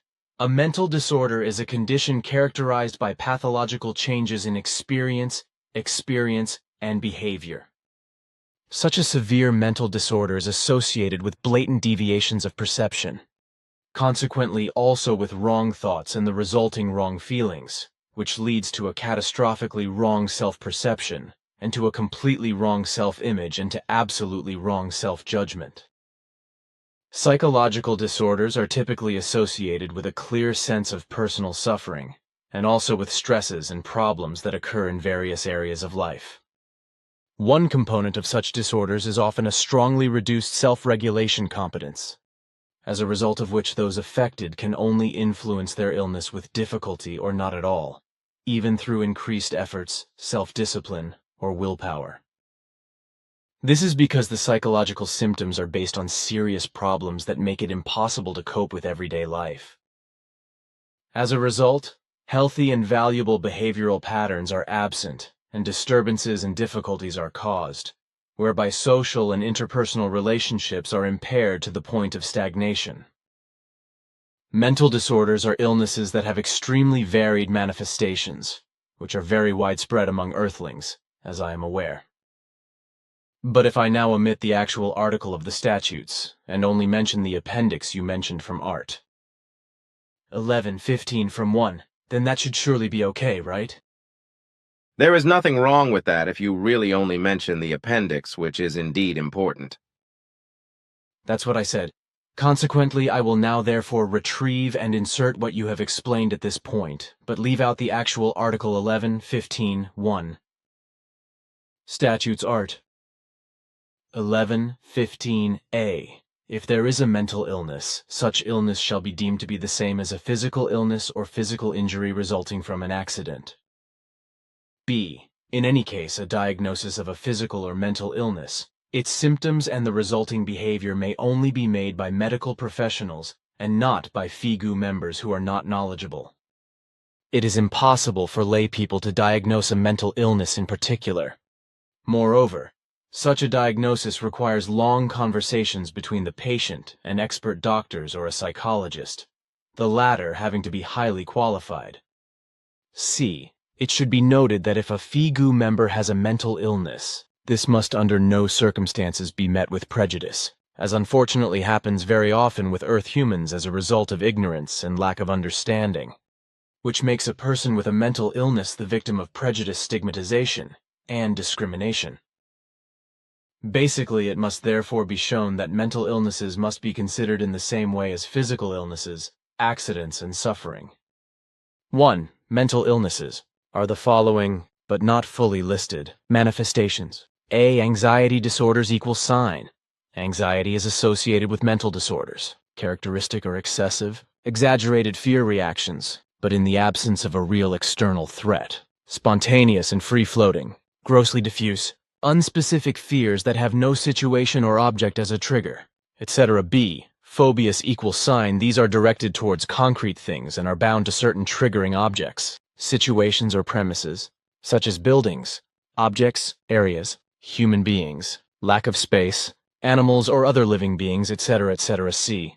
Bipolar disorders equals sign. Severe chronic mental illness, manic, depressive mood swings, exaggerated elation, hyperactivity, euphoria or irritability, etc. D. Borderline equal sign personality disorder BPD, or emotional instability, typical impulsivity, unstable interpersonal relationships, rapid mood changes, fluctuating self-image due to disturbed self-perception, etc. E. Depression equal sign.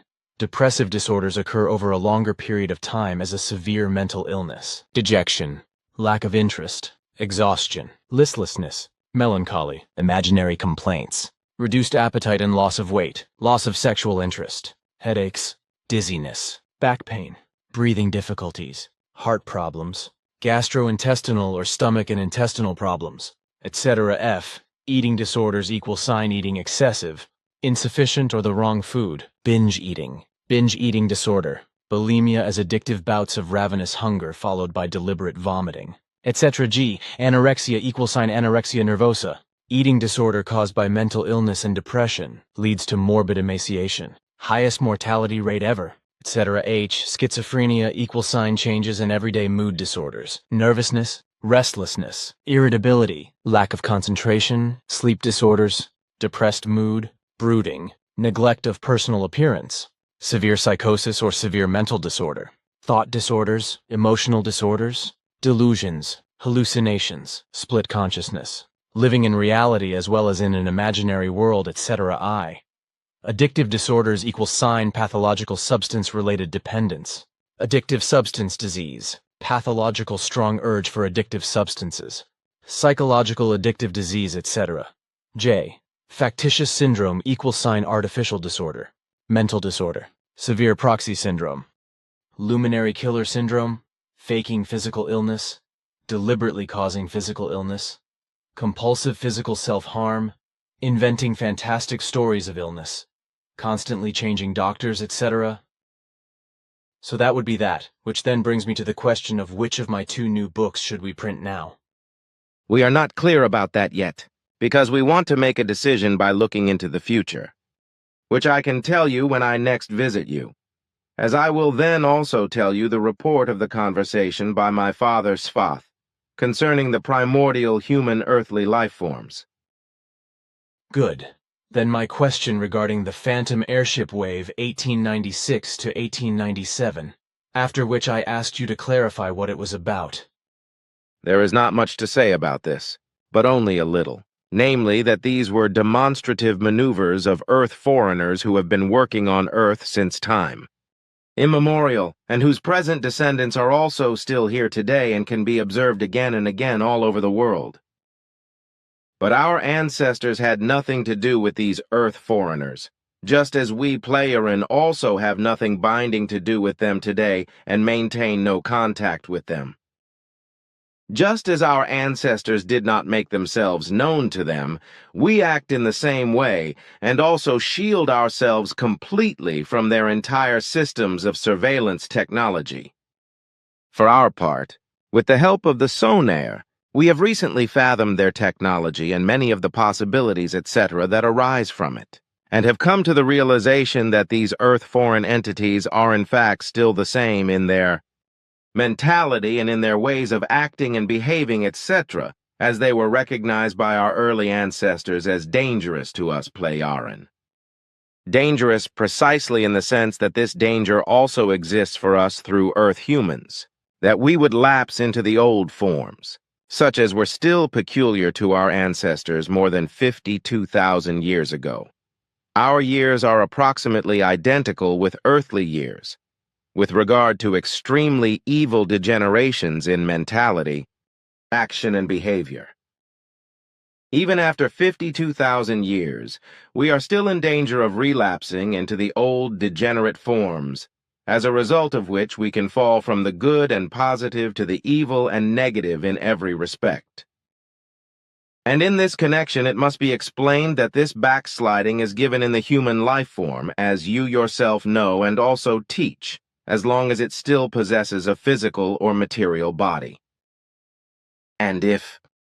Excuse me if I interrupt you, because I want to explain that the fact of your words does not only apply to human life forms, but effectively to all life forms that have a physical existence, that is to say, have a tangible physical material body. Therefore, ontologically seen or from the point of view of the entire being, with regard to material constitutions of all life forms, there is none that could not fall back into old negative evil or positive good norms. However, this backsliding must be understood in such a way that it refers to the inner character impulses that exist in a negatively degenerated form and have not yet been overcome, worked through, or neutralized. And this is fundamentally the case with all life forms, because all living beings, as a result of their natural behavior with regard to their will to live and their will to self-preservation, developed from the ground-up combative forms or impulses, urges, and drives. It is these that, depending on the life form, became fixed in the innermost character block or instinct block ages ago, and became a fixed component, but which likewise, depending on the life form, develop specifically. In this way, the evolution of all lower instinct-driven and independently moving life forms resulted in their specific types of all their behaviors with regard to their food procurement, instinctuality, mating rituals and reproduction, and so on. This is in contrast to the evolutionary biological development of natural morphological or external form, construction, shape, as well as anatomical or internal structure of the organism, as well as the biochemical and physiological processes or life processes in the cells, tissues, and organs, whereby they also developed ethological characteristics or behavior, as this is fundamentally and ultimately universal for all life forms of every genus and species. In the case of higher life forms, which are capable of a conscious higher development of consciousness, this does not regulate itself, but fundamentally only through an independent, conscious mental learning function appropriate to understanding, reason, and intelligence. Only through this is it possible for the life form, and in this respect I am speaking of the human being, to tame, transform, dissolve and neutralize the impulses fixed in its innermost character, which it has created and fixed in itself in a degenerate way as evil and violence, etc., also itself in a conscious way. This, however, is a very long process, and even after death affects all new personalities again and again. For each new personality is only able to process and neutralize an extremely small part of its degenerations, which are glowing in the innermost character, during the entire lifetime of its material body. The whole process of complete dissolution up to the time when the human being is no longer born as a new personality with a physical or material body lasts until only the evolutionized and all-embracing spirit form remains, and no more material body can be born. And the fact that this process of dissolving all the degenerations fixed in the innermost character takes such an infinitely long time in order to process, dissolve, and neutralize them is due to the fact that these impulses of inner degenerations break through again and again in all life forms. So also in the human being, in every new life with every personality, consequently they are also lived outwardly. In this way, however, the degenerations that are lived out externally are perceived and also absorbed by fellow human beings and thus infiltrate them, whereby they are caught up again by their old negative, evil, and violent ways and become addicted to them again or relapse. And this is exactly the reason why you play Aaron, by keeping your directives, are prevented from getting involved with other life forms through which you could fall back into the old destructive behavior, forms of action, and into the old catastrophic mentality. If you were to get into the area and influence of unmastered degenerations, such as these prevail precisely with the earthlings and the earth foreigners. The whole of what I have explained means, in other words, that a life form, and it does not matter whether it is a human being, a human-like or humanoid being, a mammal, animal, or any other living being, is always in danger of relapsing into old forms of thought and feeling, mentality, action, impulse, and behavior. With regard to the danger of backsliding or relapsing into old norms, it makes absolutely no difference how learned, studied, highly developed, advanced, knowledgeable, or even wise the life form is, because every life form is susceptible to external influences throughout its physical or bodily existence. And such influences are, after all, the thoughts and feelings, the mentality and the impulses, actions and behavior of all life forms, which bring all these factors to bear and live them out externally. And all these elements create on the one hand certain moments, occurrences, events, situations, and effects, and on the other hand, these are perceived by other life forms and influence them in a negative evil or positive good way. And depending on how the other or the observing, witnessing and experiencing life form receives the whole thing and processes and copes with it according to its intelligence, it logically reacts to it according to its intellect and reason. This, however, is only a spontaneous reaction, because already with the second occurrence of a similar or identical kind, a barely perceptible change takes place.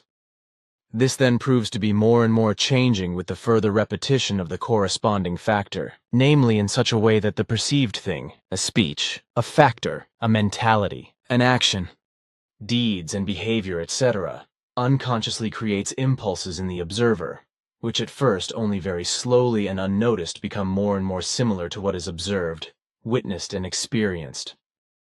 So the whole thing that is observed, perceived, experienced, and witnessed by the observer slowly but surely rubs off on him or her, as a result of which he or she inevitably becomes of the same mind, action, and behavior over time, no matter what thoughts, feelings, impulses, mentality, way of acting and behavior he or she had before in a positive good or negative evil respect. Simply by observing, witnessing, and experiencing the perceptions, an indoctrination takes place, which leads to the fact that, if another opposite attitude, mentality, way of acting, and form of behavior existed before, the person will fall back into this. If, for example, a human being who is evil and violent changes for the better, becomes good, peaceful, loving, and nonviolent, and then lives in this way for years, but then over a longer period of time gets into a milieu in which evil and violence again prevail. Then this rubs off on him again and he relapses, consequently falling back into his old thoughts, feelings, mentality, actions, and behavior. This is exactly the point that inevitably comes to the fore, no matter how long the time was during which the old way of life was lived. What is decisive is only the duration during which the new influence on the consciousness takes place, and the consciousness accepts everything, whereby it is formed anew. Your explanation says everything, better than I probably would have. That is necessary. And with regard to our directives, these also actually ensure that we are spared from relapses into old behaviors, actions, deeds, and into a degenerated mentality. In accordance with our senses and aspirations and our directives, we cannot and must not enter into any contact with Earth humans and Earth foreigners, and also not make ourselves recognizable to them. But now the time has come again for us to end our conversation, because my duties call me again. So goodbye, Edward, my dear friend. Yes, then also goodbye, Ta.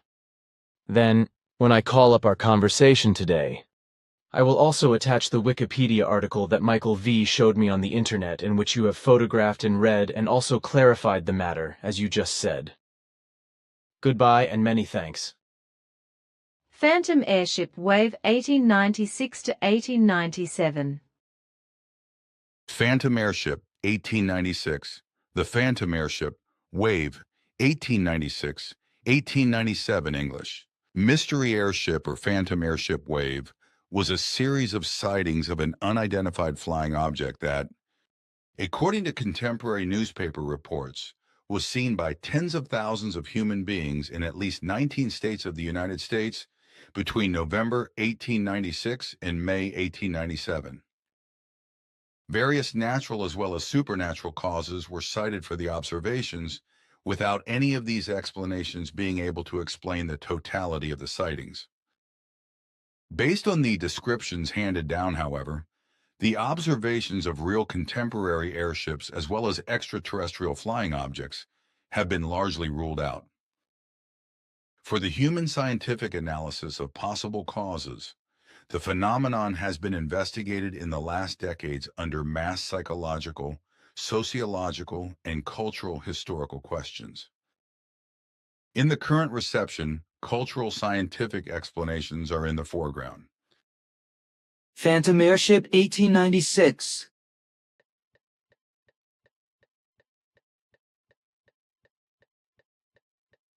Crowd watching the airship Sacramento 1896.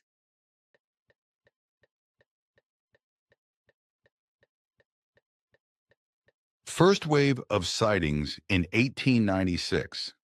The first reports of an unidentified flying object occurred on the stormy night of the 17th of November, 1896 in Sacramento and over Oakland. California, after strange lights in the sky, had already been observed sporadically since late September. Dozens of residents saw strong, shining lights in the rainy night sky. Some thought they saw a cigar-shaped shadow behind them. A tram driver named Lowry even stated that he could make out two men propelling the device via pedals. In the following weeks, more sightings were reported from all over California, as well as from Washington State and Canada to the north. Within a few days, a veritable blimp fever broke out. Human beings stood in the streets at night searching the skies for the luminous object. The highlight was the night of the 22nd of November, when sightings of an unidentified flying objects were reported from 11 locations between Chico and Pasadena. Phantom Airship over Sacramento illustration 1896.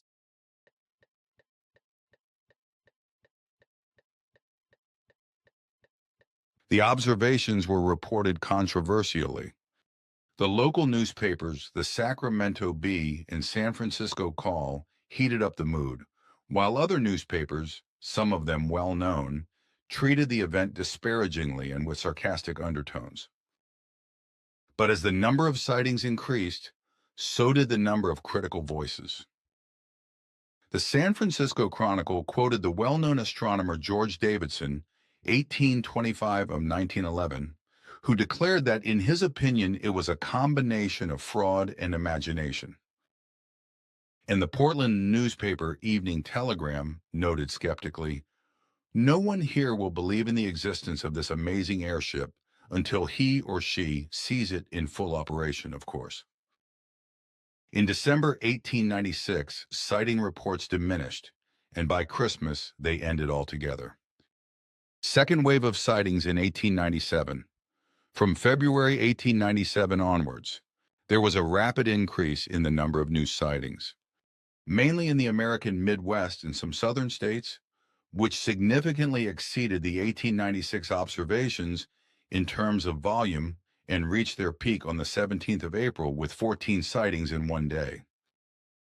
Although no more than one flying object had ever been seen at the same time, the media public now came to the conclusion that a single airship could not be responsible for all the sightings. McCann sighting over Chicago illustration, April 1897.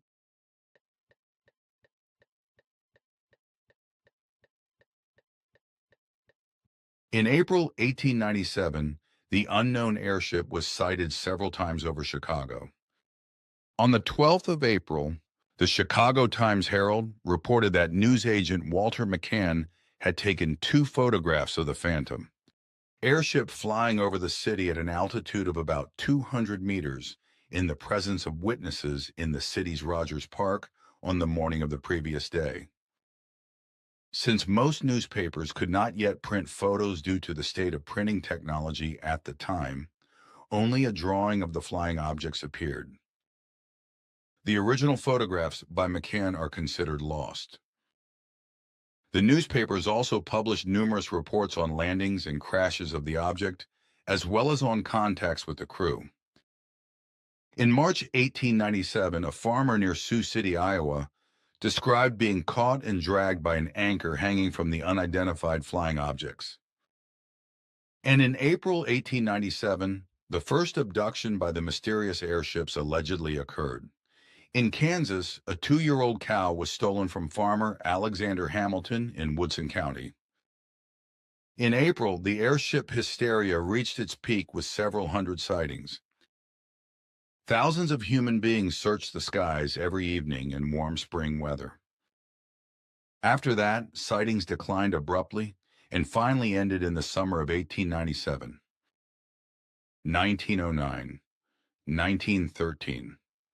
There were a number of sightings of airships in 1909 in New England, New Zealand, and various places in Europe. Later sightings came from the UK in 1912 and 1913. By which time airship technology was well developed, leading to the assumption that these were private airships that had been sighted. Description of the flying objects and crews. As far as the descriptions were not limited to moving lights, the Phantom airships were predominantly described as elongated dark objects, sometimes with wings that could also fly against the wind and were equipped with glaring headlights. Even if occasionally the object was described as having shot away like a bullet or as having abruptly changed altitude or course, the flying objects were usually reported to be moving slowly and could therefore be easily observed. Among the many hundreds of reports, only one describes the airship as a 12-meter-long hat-shaped object, which is very close to today's idea of a UFO. A typical description of the airship is found in the Chicago Chronicle from the 13th of April, 1897. The machine was plainly seen and was about 60 feet, 18 meters in length. The vibrations of the wings were also distinct. It was studded with colored lights as usual, and the engine and a kind of music as of an orchestra were heard. And a witness named James Hooton of Arkansas, described as a well-known railway conductor, provided the following description of a landed flying object and its takeoff on the 20th of April, 1897. A closer examination showed that the keel was divided into 2 sections. In front, it flared out like the scabbard of a knife. The flanks were flared towards the middle to converge again at the back. On each side were 3 large wheels made of a flexible material that pressed in when they rolled. I noticed that in front of each wheel was a 2-inch tube from which air was now being blown onto the wheels. The wheels began to turn and the ship rose with a hissing sound. Suddenly the plane made a leap, pointed its bow skywards, and the rudders at the end were swung to one side. The wheels were now spinning so fast that the spokes were barely visible. Faster than I can tell, the ship was gone. A visitor from Mars? 1897.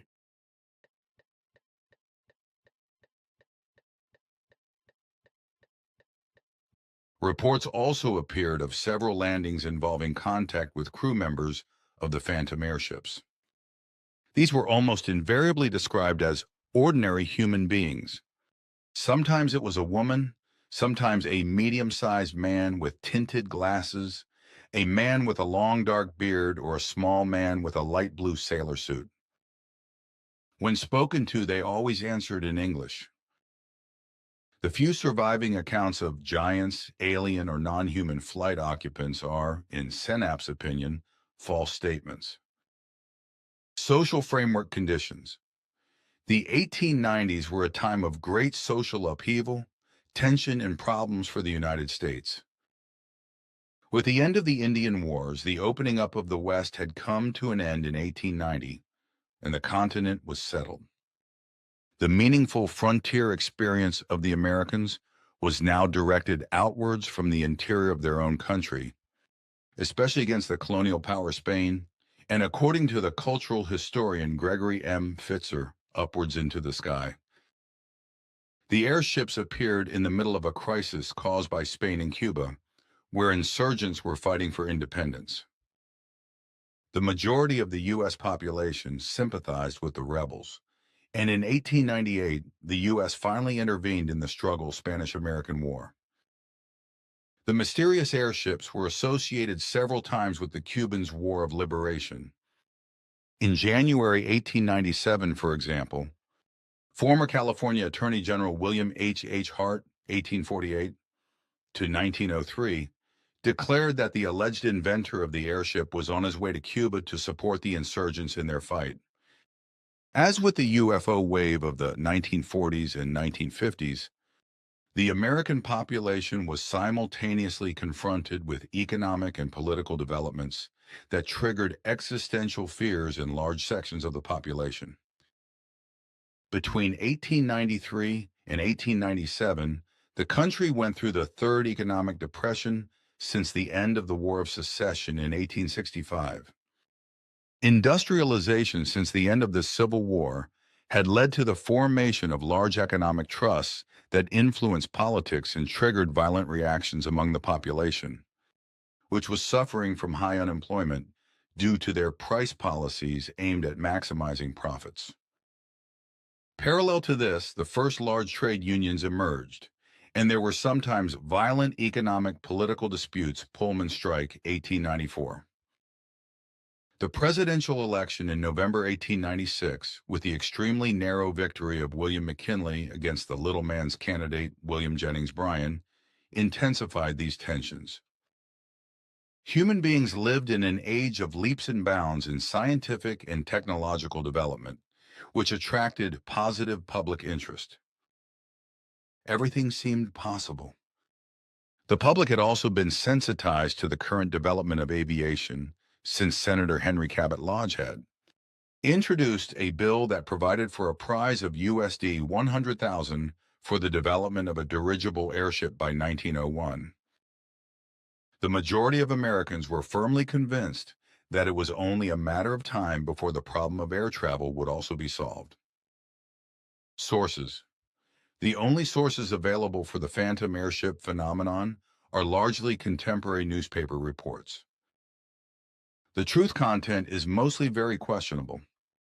Furthermore, many of these reports are based only on hearsay, as already the front-page report of the newspaper Daily Republic from Rockford, Illinois, on the 12th of April 1897 notes, Railroad men who pass through there say that the telegraph operator says that some cattle dealers say that some farmers say that the ship had a technical malfunction and had to land for repairs. Although it is known from folklore and everyday life research that extraordinary super-individual events are also always reflected in the private records of human beings, almost no airship references have survived from contemporary letters and diaries. The folklorist Thomas E. Bullard also points out that there were hardly any reports about the mysterious flying objects in the regional sections of the newspapers, which were specifically intended for the local population. In 1967, UFO researcher J. Allen Hynek called on still-living witnesses of the events to come forward during a national radio broadcast to New York, but without success. The main problem, however, is that there are no remains or traces of the objects described, although crashes of the airship have been reported several times and wreckage has allegedly been collected and described. Explanations from the beginning. There were numerous competing interpretations of the 1896-97 observations, which essentially anticipated the explanatory models discussed in modern ufology. The majority of contemporary observers and authors interpreted the airships as technically innovative terrestrial flying objects. In contrast to the UFO discussion of the 20th century, however, conspiracy theories and the question of secret government involvement in the events did not play a significant role. This majority was opposed by a strong contemporary group that considered the published reports to be frauds and fakes by the alleged witnesses or the press. Another group, which usually referred to recognized scientists, classified the events as a misinterpretation of natural phenomena. In addition, mass psychological phenomena among the population were already described in contemporary publications. Furthermore, occasional reference was made to the connection of the observations with religious ideas, as well as themes in entertainment and popular science literature. The theory of extraterrestrial visitors did not play a serious role in the discussion at the time. Moreover, the few reports dealing with this explanation proved to be false, as far as they could be verified. However, none of the explanations can be applied to the totality or the majority of the sightings. In detail, real existing airship constructions. Numerous witnesses and contemporaries of the sightings at that time assumed that they had seen a real steerable airship on a test flight. This theory is rejected by the majority of today's authors, who point out that the state of aviation technology at the time did not correspond to the characteristics of the phantom airships described. Aerial torpedo balloon, 1896.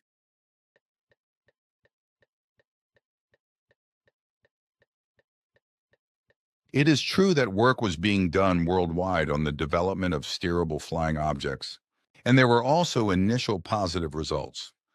For example, La France flew a controlled circuit near Paris several times in 1,884/85ths, and Count Zeppelin worked on his first airship plans at Lake Constance from 1890. In America, Solomon Andrews, 1806-1872, flew his so-called Arion against the wind in the mid-1860s, and from 1867, Frederick Marriott C. 1805-1884 constructed a cigar-shaped and winged airship model called Aviator Hermes Jr. in San Francisco, which first flew in 1869. Even in the weeks leading up to the first sightings, newspapers reported several times on current developments in airship technology. In September 1896, the Sunday Herald Baltimore carried a long article about a military torpedo balloon, illustrated with a drawing of the device. But none of these devices had the characteristics shown by the Phantom airship and were capable of covering the roads traveled in the late 1890s. This rules out a known terrestrial airship existing at the time to explain the massive sightings. Furthermore, from the beginning of the sightings in November 1896, numerous persons declared that they were the inventors of the mysterious airship, but in no case could this claim be substantiated. The renowned inventor Thomas Alva Edison declared that it was inconceivable that anyone could construct a successful airship and keep this fact a secret. The most absurd claim came from a man from the Californian town of Arbuckle, who claimed that it was an airship he had constructed, but that it had been stolen from him by two tramps in March 1896. Several modern authors nevertheless tried to prove that there had been innovative real airships in the late 1890s that were ahead of the development of their time. They justify their sudden disappearance with an accidental disaster or economic political conspiracy theories. However, all these attempts at explanation lack plausibility and, above all, evidence. Fraud and false reports. A number of airship sightings were based on children and other jokers launching hot air balloons or kites to amuse or confuse their fellow citizens. In San Francisco's Mission District, on the other hand, a vigilante group was formed in 1896. Several alleged airship inventors and tradesmen also used the airship hype for self-promotion. In 1897, for example, the Ringling Brothers Circus regularly launched a balloon for advertising purposes, which caused a great public stir each time. Newspaper coverage. From the beginning, the airship hysteria was primarily a newspaper phenomenon. In the 19th century, daily newspapers satisfied the purely tabloid entertainment needs of the population far more than they do today. In the process, little consideration was given to the seriousness of the reports, and the border to fiction was often crossed. A careful assessment of the published reports on the phantom airships shows that apparently a large part of the false reports originated directly in the newspaper editorial offices. It is also striking that only a few newspapers published the majority of the airship reports. In California, it was the San Francisco Call. In Nebraska, the Omaha Bee. In Illinois and Indiana, the Times Herald from Chicago. In Kansas, the Champion from Atchison. And in Texas, the Dallas Morning News. From this, the author James L. Cambias theorized that it was not the road of an airship, but the appearance of newspaper articles in nearby towns that was the cause of new sightings. And the Baltimore Sun ironically raised the question in April 1897 whether the phantom airship was not a flying sea serpent, which, like the Loch Ness Monster later, was a common pickle-time topic of the press at the time. Newspaper headline 1896.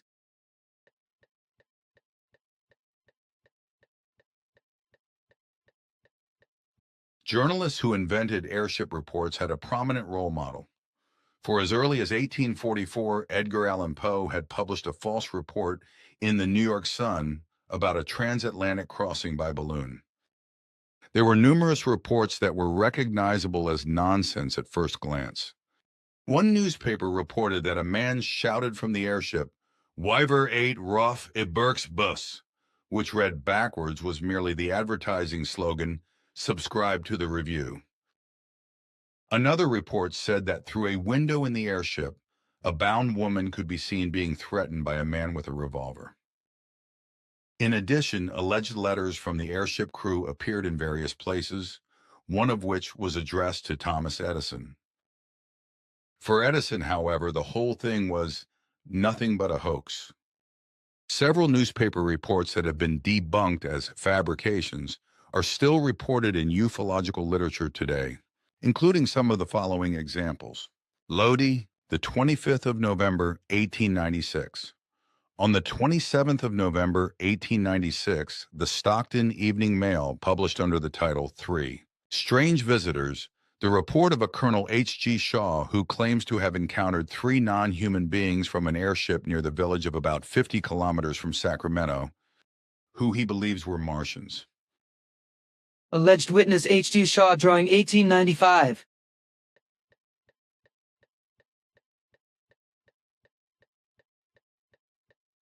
They were taller than 2 meters and very slender. I further noticed that their hands were quite small and delicate, and that their fingers had no nails. Their feet, however, were almost twice as long as those of ordinary human beings. When one of them came close to me, I touched him by placing my hand under his elbow and gently pressing it upwards. And who would have thought it, I lifted him off the ground with almost no effort. I would estimate that the specific weight of the being was less than an ounce. They were without any kind of clothing, but covered with a natural growth that was difficult to describe. It was neither hair nor like feathers, but when touched it was as soft as silk, and their skin was like velvet. Their faces and heads were hairless, their ears very small, and the nose had the appearance of polished ivory, while the eyes were large and shining. The mouth, however, was small and, as it seemed to me, without teeth. The Colonel Shaw, presented in the article as the organizer of a trade exhibition, was the English-born veteran of the American Civil War, Henry Glenville Shaw, 1843-1907, a veteran go-getting journalist with frequently changing employers, who only a few weeks before the publication of the report was editor-in-chief of the Stockton Evening Mail, of all things. At the time of the alleged encounter, he was in the process of giving some impetus to the business life of the young community of Stockton. Shaw's report was considered so implausible by his journalistic colleagues that not even the San Francisco Call, which otherwise published even the smallest news item about the alleged airships, reported on it, even though Shaw had previously worked for the Call himself, and several detailed articles about Shaw's other activities appeared in the newspaper at the time. The question therefore also remained unanswered as to why Shaw, known as a gun enthusiast, did not simply shoot the unknown creatures as evidence. Aurora, the 16th of April, 1897. The best-known single event of the phantom airship wave is the so-called Aurora UFO incident. According to a newspaper correspondent's report, an unidentified airship flew over Market Square, collided with Judge Proctor's windmill as it reached the northern part of town, and went to pieces with a terrible explosion, scattering debris over several acres. The ship was made of an unknown material that resembled a mixture of aluminum and silver. Many human beings collected samples of the strange metal from the wreckage, he said. The pilot of the ship was not an inhabitant of this world and had left records in unknown hieroglyphics. Later, the aliens' remains were buried in the town's cemetery. The case is considered an invention of the journalist He Hayden, who wanted to draw attention to the economically hard-pressed town. Nevertheless, there are still individual proponents of the UFO thesis today.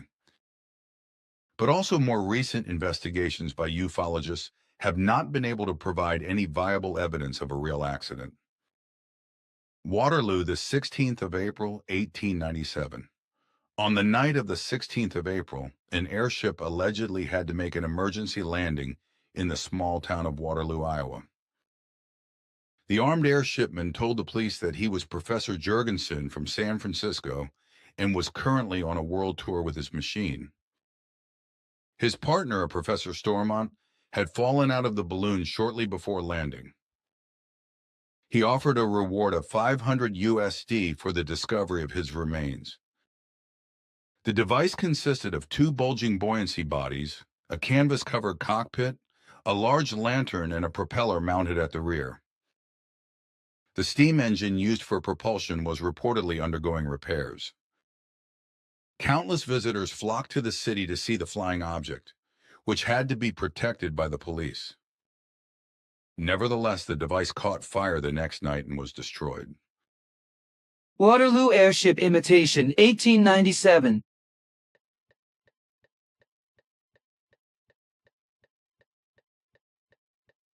Schnell stellte sich heraus, dass das fiktive Luftschiff auf eine Idee von drei Männern aus dem nahegelegenen Nashua zurückging, von denen einer der Herausgeber einer kleinen Regionalzeitung war.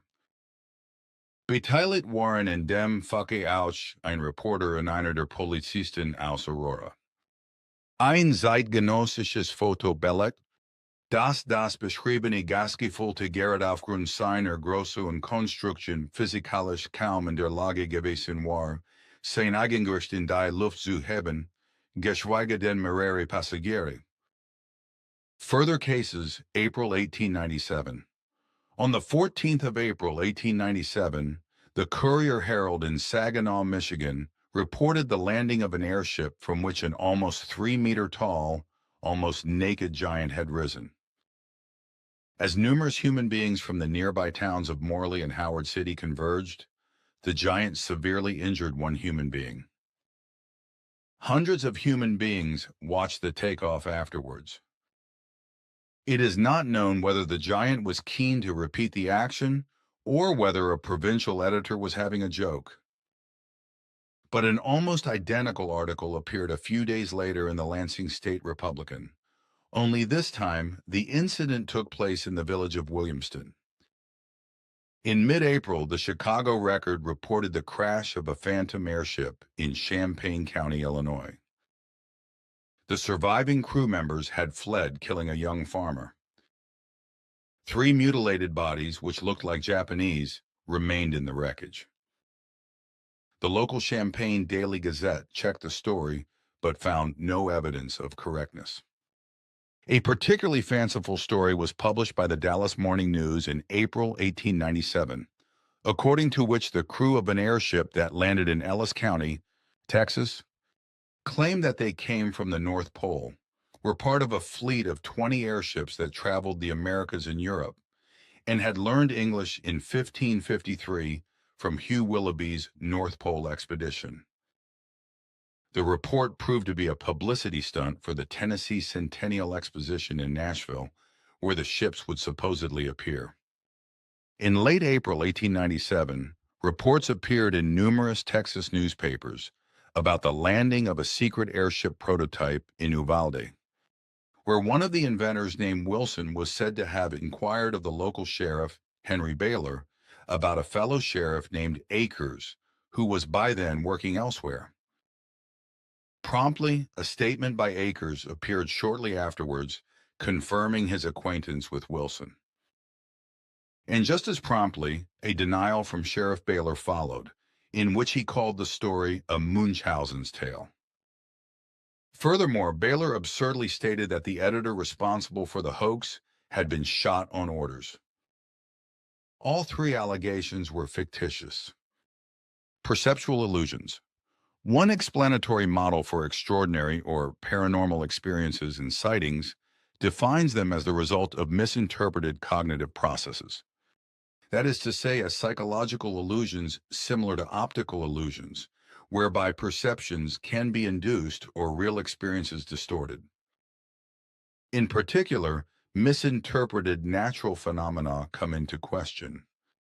The sky did indeed show some astronomical peculiarities in November 1896, and in the first months of 1897, from the night of the 13th of November onwards.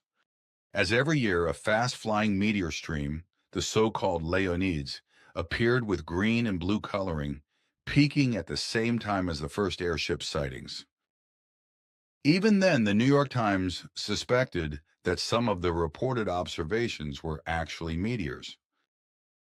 In the winter of 1896-97, the planets Venus and Mars could be seen clearly enlarged in the sky.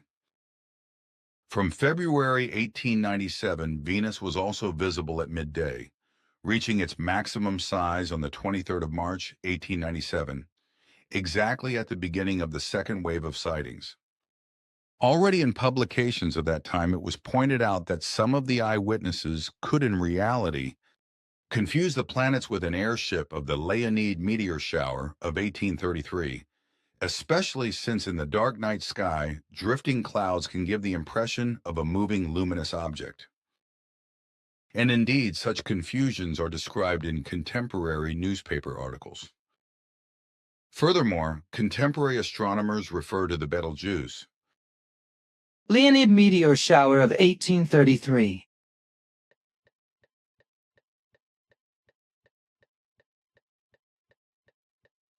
Zoological phenomena were also invoked for the sightings.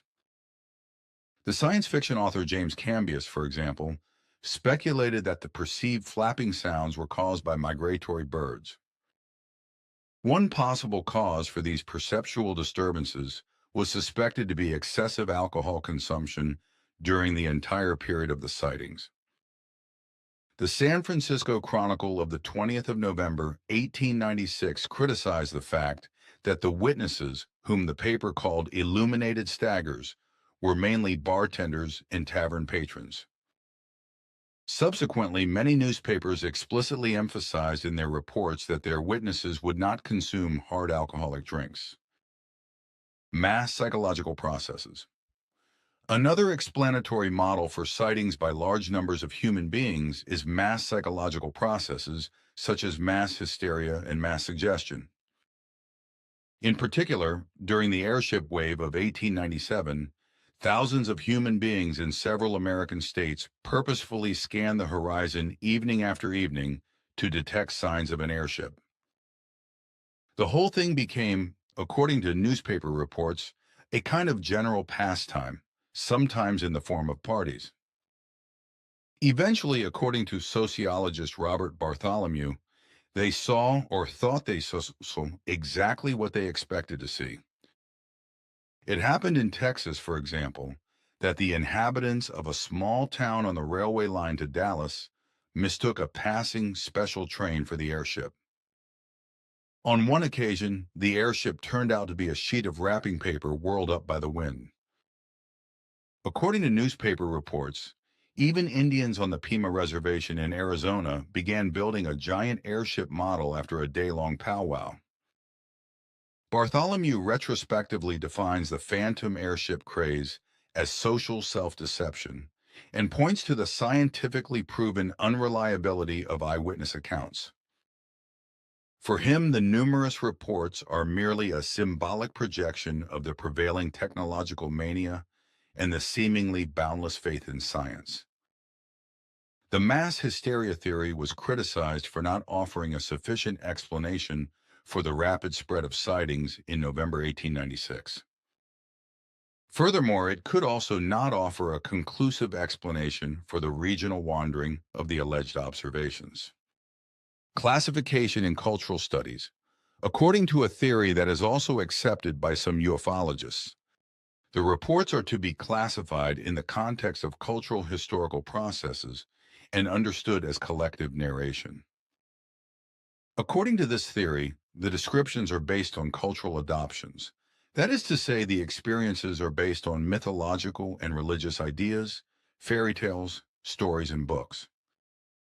Media studies findings on the dissemination and introception of social patterns of interpretation support this theory.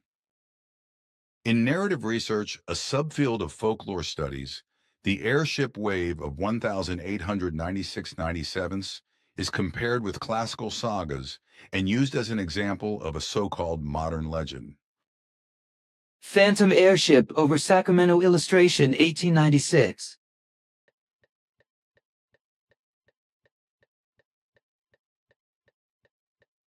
Throughout the 19th century, numerous books and stories were published worldwide that can be classified as science fiction literature and deal with the conquest of airspace.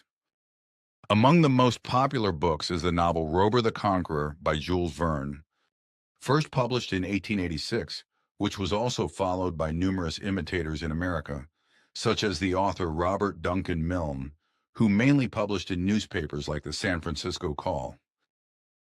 This was reinforced by scientific discoveries such as that of the alleged Martian canals in 1877, which led to wild speculation about extraterrestrial life.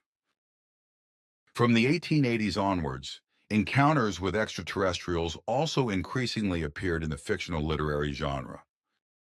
According to many scholars, the few descriptions of the airship crew as extraterrestrials that seem like modern alien accounts are based on these models, the majority of which, moreover, subsequently proved to be newspaper hoaxes.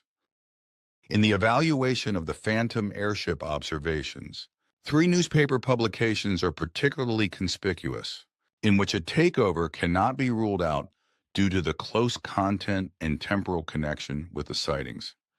As early as January 1887, the popular science magazine Scientific American published an illustrated article on a motorized airship invention by a certain Moses S. Cole. What is most striking is that the flying apparatus depicted, which was never realized, largely corresponds to the drawings of the Sacramento sighting. Cole's aerial vessel, 1886.